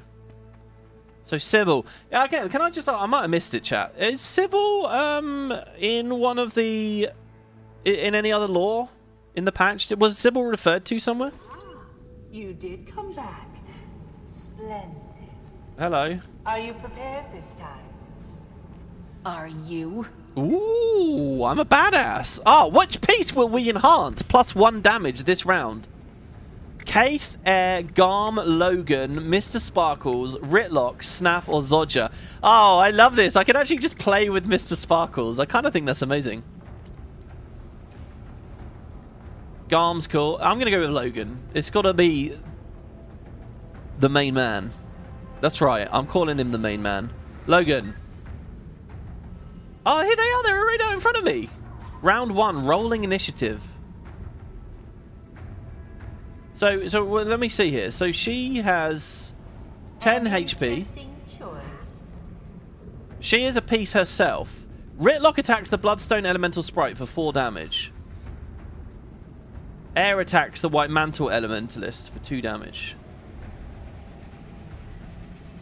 Bloodstone Elemental attacks Zodja. Zodja attacks... So here's Logan. Logan should do a big hit. Oh, he only did 3. Why did Ritlock do so much more? Ritlock hit 4. Oh, we killed one. Snaff attack. This is awesome. What a cool idea. We're controlling... This is brilliant. I've always... You know what, guys? I've always loved the idea of a grand strategy game. Or hell, even an RTS in Guild Wars. Dude, we're fucking them up. White Mantle Knight hits Garm. But hardly strategic. Oh no, Garm died. Mr. Sparkles, you suck. 1 damage. I can't target though, so like... Oh, okay, so I can read people's initiative. Initiative means that you have a chance to go earlier in each round. See, but I can't target people and read their initiative and stuff while the dialogue box is up. She doesn't have many pieces left. I only lost 1. Oh, I somehow assumed this really was Polymock, whether I disappointed myself. Well, what is Polymock, really? I mean, turn-based, using pieces.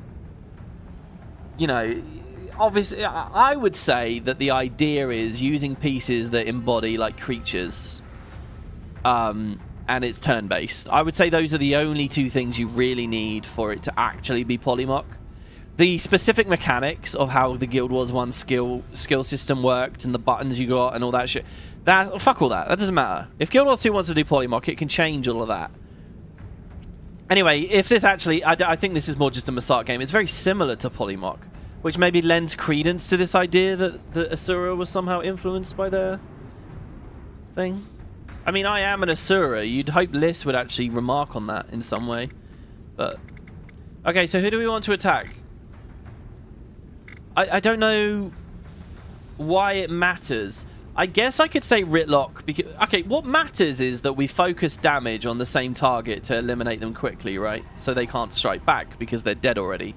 So you want to focus fire as much damage. You want to consolidate damage to the same place as much as possible. The only way I can actually do that is by stacking damage on the same character. So by going with Ritlock, who's already doing 4, he'll go all the way up to 5. And, you know, maybe mean that he might even one-shot it.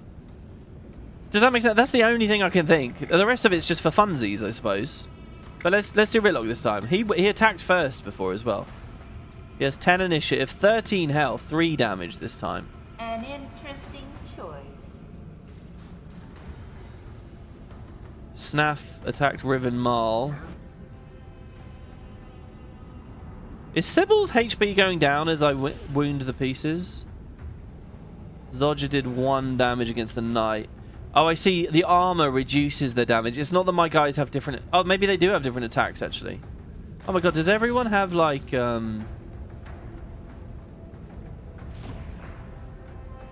So, Air does 2. Logan does 2. Kaith does 2. Ritlock does 3 plus 1. Zodja does 2. Mr. Sparkles does 2. But because some of them have armor, they're taking less. 7 hit points. Are the hit points actually going down? Oh, they must be. So we want to hit this knight, really. Okay, did we lose any other pieces? No, we're still okay. Oh, I'm going to use Snaff, man. Snaff, what a badass. Can we get the camera over there? Can we get the camera on him? Oh, it's close. That's him there. But it's not far enough back that we can really... Oh, I mean, we might be able to... whatever. Let's just go Snaff. Go on, Snaff. Take your pick. I see. This is more ceremonial than a real game, I guess. Don't toy with me. Oh, God. Okay, the White Mantle. Sorry to the White Mantle. Marl is the last one up. Oh, 4 damage from Snaff. Nice. Only 1 hit point left. Dude, we've just annihilated Sybil here. Oh, Air. Stay alive, Air. Oh, she's alright. Poor Garm. Garm just got fucked up. There we go. That's it. Marl's dead. Novice is luck. Lost. Let them go. No. It's taken an eternity to collect them. I won't give them up. Oh, shit. Oh, shit. Okay, is that the peace change? And it happened mid-round, not at the end of the round? Or did it happen at the end of the round? And therefore I've bugged.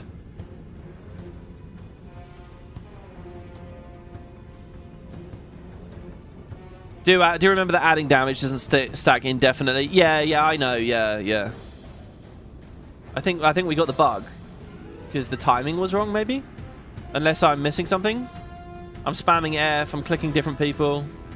Yeah, so we're gonna have to leave and then rejoin, right? It happened at the end. Oh, that's a shame. That's all right. Let's try again. You didn't even know it could bug. We've not been too lucky with the old bugs, have we? I will sing the praises of Janthir Wilds. I think it's doing good so far, but we have seen a few. No way. You did come back. Splendid. All right, we got to do it all again, guys. Are you prepared this time? Now you live here forever, yeah. All right, so let's do Snaff first this time. Or maybe I should pick the same order. Is it possible to lose? Round 1, rolling initiative. Yeah, I really want to see Polymorph in Guild Wars 2 still. It's unpredictable, but hardly strategic. Is this a sign that they might have their eye on it for the next mini X-Pack? I doubt it. This is just a cool, fun thing, isn't it, really? It's nice to see Snaff in the flesh at last. Yeah, I was thinking that, because the only other time we really saw him, he's a ghost. They should have had him in the middle somewhere, so we can really get a good look.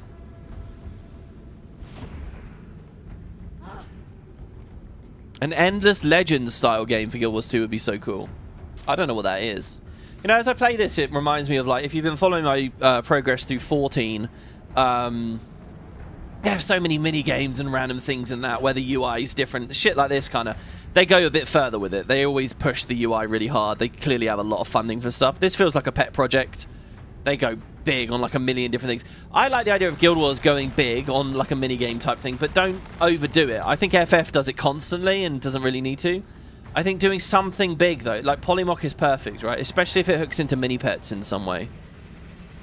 I personally wouldn't just have it be... I think the lazy and immediate thing a lot of people will say is, oh, if I own the mini, then that means I can play with it in Polymorph. I think that's a terrible idea because there's so many mini... You know, I want to collect these things. I like the idea of, like, you do shit to upgrade the minis into Polymorph pieces. So first you get the mini, whatever that acquisition process is, stands. And then there's like a... You've got to tier it up. And in that way, Arenanet can also cull back. If they had to do every single mini... This is a hell of a list, guys. You know, what? And they all play different, do they? You know, the red mini Shiba plays different to the blue mini Shiba. Plays... You know, it's just mental, isn't it? You're talking about a whole other game. Okay, we did Snaff. Let's do Ritlock.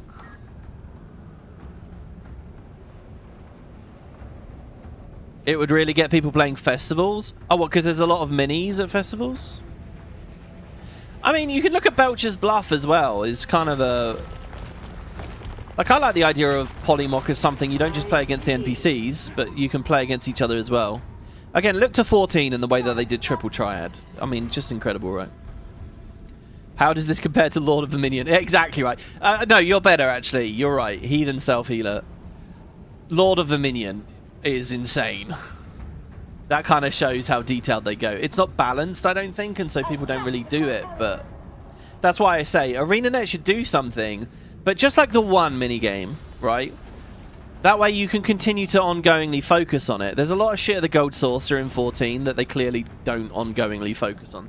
That it's unbalanced, doesn't quite work, whatever, you know. They've got Mahjong, which they never invented or had to balance for themselves. The other ones, They can't. So it has to be something within the realm that Arenanet can keep an eye on it. Okay, I'm going to do Logan this time. I think we did Snaff, Ritlock, Logan. I should have done the other characters this time, I suppose. Doesn't really... Unpredictable, but hardly strategic. Is that always what she says? Or is there... A tactical error. Oh shit, Snaff's dead as well? Oh no, not gone this time. Only Snaff died. Oh, well, this is how it should... Oh, Dodge is dead as well. Oh, I'm doing worse.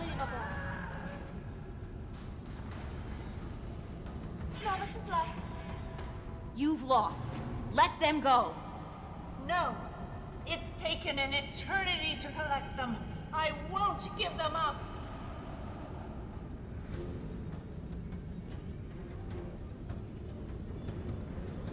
Oh, there we go. He's attacking. Nice. Champion Jade Armor attacks Kaith for 4. Interesting choice. Oh my god. 3 of my guys are dead. 17 hit points. I've just realized, if I give Garm an attack buff, does Garm only attack the pieces on the left? If I give Sparkles an attack buff, does Sparkles only attack the pieces on the left? What I'm saying is, like, does the person you pick the buff for... you're supposed to be thinking about who's opposite them, basically. Which piece will I enhance? So now it doesn't matter because there's only one target, right? Oh, Ritlock? God, we're doing so much worse.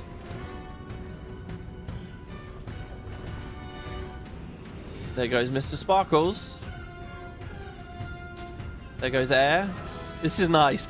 The very slow attacks remind me of, like, you know, I like early game combat. What I like in RPGs is seeing how stuff scales, right? I like starting really slow and then becoming like a god. That's why I quite like Heroes of Hammerwatch that I was playing last month.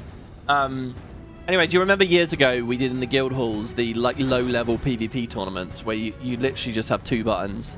That's what that reminded me of with Air attacking there. A tactical error. Round 5, rolling initiative.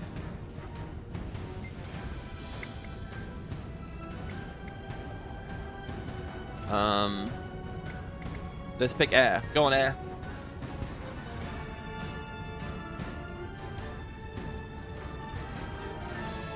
Snaff attacked one of the ones on the right. Maybe they all have a different pattern. Oh, maybe. I see.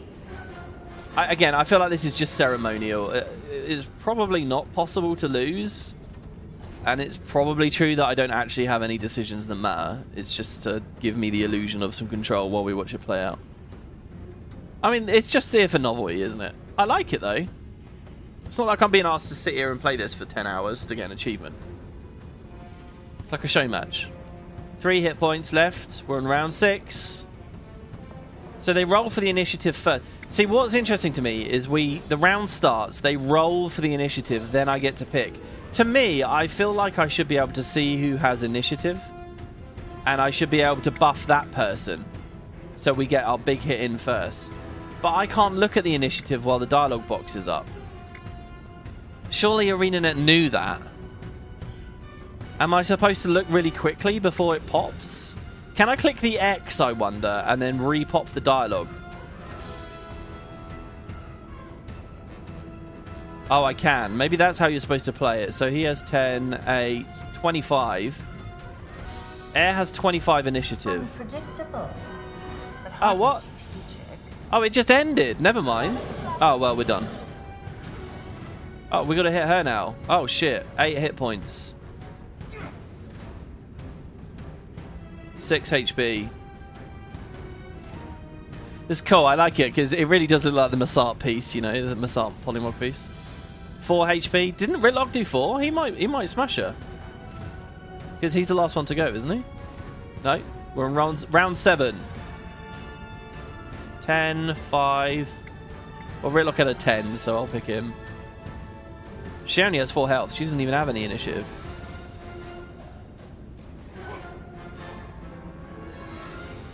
Oh, Logan went first, even though he had lower. There you go, Air gets the final hit. The pieces I've had for centuries will crumble if you take them. What would it cost you to let me keep them? Thank you, Wayfinder. I couldn't move, Could barely think. I thought I'd never see blue skies again. Well, you can't see him yet, bro. This one is still lucid. Don't take them. I need... It's been so long since I had someone to talk to. This place isn't really a sanctuary, is it? But you chose this. You're not going to force anyone else to endure it with you. I'm confused. This place isn't really a sanctuary. It's a prison for her. She's stuck here. But then Liz says you chose this. You chose to abduct the people. Alone. I'll be alone. Oh, look at this. This is a hurt and vulnerable Mursaat. You already were alone, Sybil.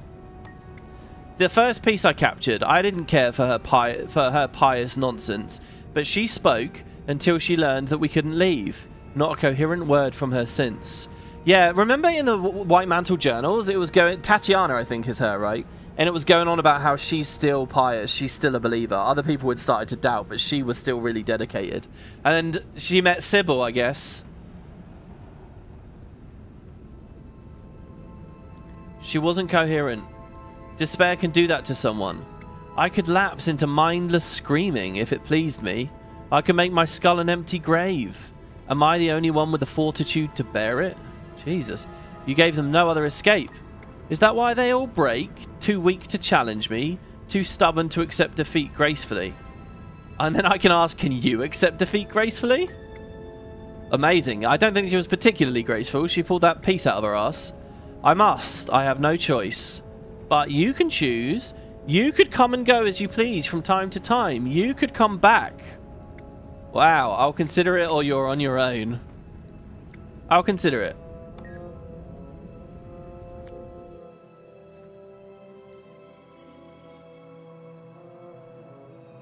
Is that Cowdress's voice? Oh, I didn't even recognize. Okay, so... You've beaten the game. Time to see if Riven Marl is okay. But if I interact with this, this should never be reopened. Maybe the wizards can hide it away? What does the box look like? Does it have anything special or cool on it? Interesting. So what do we take from that? Was Sybil banished to that area?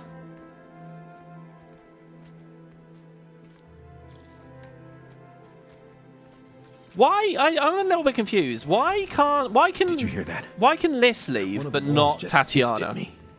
Have you given any more thought to that sabbatical offer, dear? Just because she's gone mad at this point? Because they've become husks at this point? What is it? I don't know. I guess they've just been in there for too long.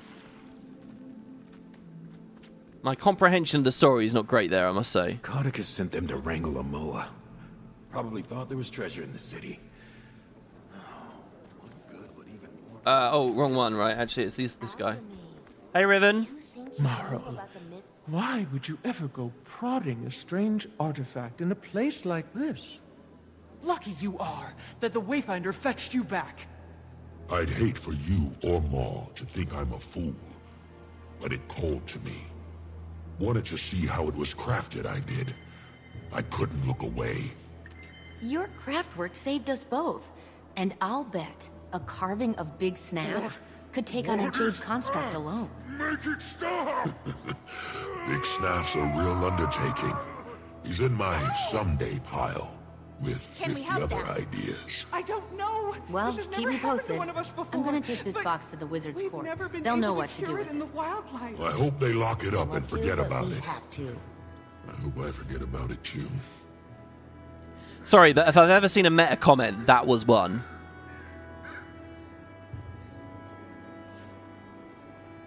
Big Snaff, let's just say in parentheses here, Polymock, is a real undertaking. It's in my someday pile with 50 other ideas. I mean, that is clearly a meta comment, surely.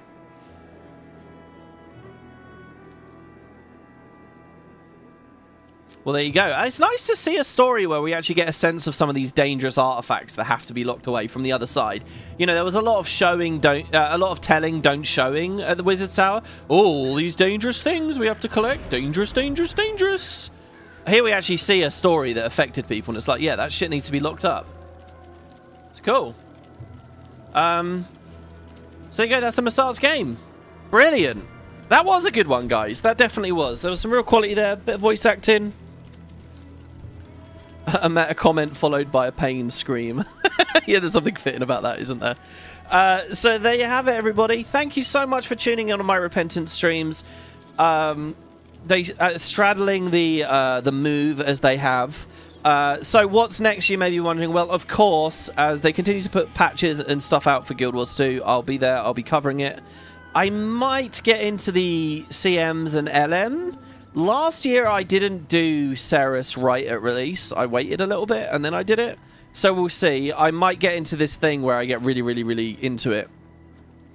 Basically, after I finished Shadow of the Tomb Raider last year, I think, I got really into Ceres. And you know, we got some content out of that. So you might see that. Obviously, in...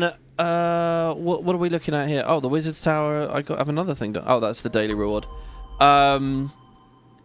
In roughly 50 days is the final patch, and there's obviously going to be coverage of that. So see you guys for that. In the meantime, Guild Wars 1 is the next thing. So the big anniversary patch starts tomorrow, as far as I understand. So I've been looking on the wiki. The wiki today, there's a big update for Guild Wars 1. Remember how I read you that patch note about how they've done like some Steam integration stuff? Well, Steam Deck support has come to Guild Wars 1. In terms of like a layout. I think they've released the layouts, like the control schemes, and after getting a bit of feedback and confirmation from the community, they're gonna make it like the official recommended way to play. There's like 2 schemes. They've got like these big infographics. It's really interesting, honestly. There's a lot there. So that's going on, but then obviously there's the patch which will let people get the minis that have been absolutely impossible for years, like the mini panda and stuff. There's a thread on the Guild Wars 1 subreddit at the moment of people saying what is now the rarest mini, and it's looking like it's the collector's edition minis. Kunavang from Factions, which, by the way, I've had like 2 or 3 of those before and sold them. I think I still have one somewhere on my account. Oh, I might not though, actually. That's brutal if I don't. I don't think I do. And Varesh, which was much more common. Lots of people bought the Nightfall Collector's Edition. This one. I don't know if I still have a Kunavang. Anyway, so I might have one dedicated. We'll have to have a look. But yeah, so the anniversary. Hopefully there'll be a nice surprise. There is still a tiny, tiny little sliver of hope that maybe there's something extra in there. I would love the skills. I'd love the balance. I'd love all sorts of things. We'll see. So anyway, yeah, there will be videos on that. Probably not tomorrow. I'll take the day off again. The day's gap, I should say, as I wrangle some other things together. And I'll have more news for you as we go forward. So yeah, that's it, though, for Repentance. Thanks for watching. Another decent patch, I think. Definitely enjoying this a lot more than Naos. Do you guys remember last year, the Naos releases? It was like pulling teeth getting through those patches. It really was. It was like you get 1 episode out of me a month for Naos. Yeah, and keep an eye out for the last couple of episodes of Zeus. So that's it. Thank you, guys. If you feel I've missed anything, or there's more trivia or fun stuff to do, let me know. And, you know, I'll be available, and we'll see where we go from there. It won't happen, but you can dream we get a Guild Wars 3 announcement. What? With the Guild Wars 1 anniversary? No, I don't think you'd find it around then. Maybe an Arenanet anniversary, which it was back in February, I think. Their 25th year was in February. It passed very quietly, honestly, but people noted it on the Guild Wars 1 subreddit. So I don't know. But anyway, yeah. At most, it's about a month and a half till the next patch, right? 50 days? 30 days in a month? A bit more than that. So thanks, guys. Thanks for keeping me company. Hopefully I've been okay. Keep an eye on chat. And if anyone is watching this as a VOD, that means the world to me. If you have any comments or thoughts, please drop comments down on the VOD. Because I've really been, like I say, I really enjoy waking up, having a read on them. So yeah, let me know what you think. And until next time, guys, take care of yourselves. Ta-ta.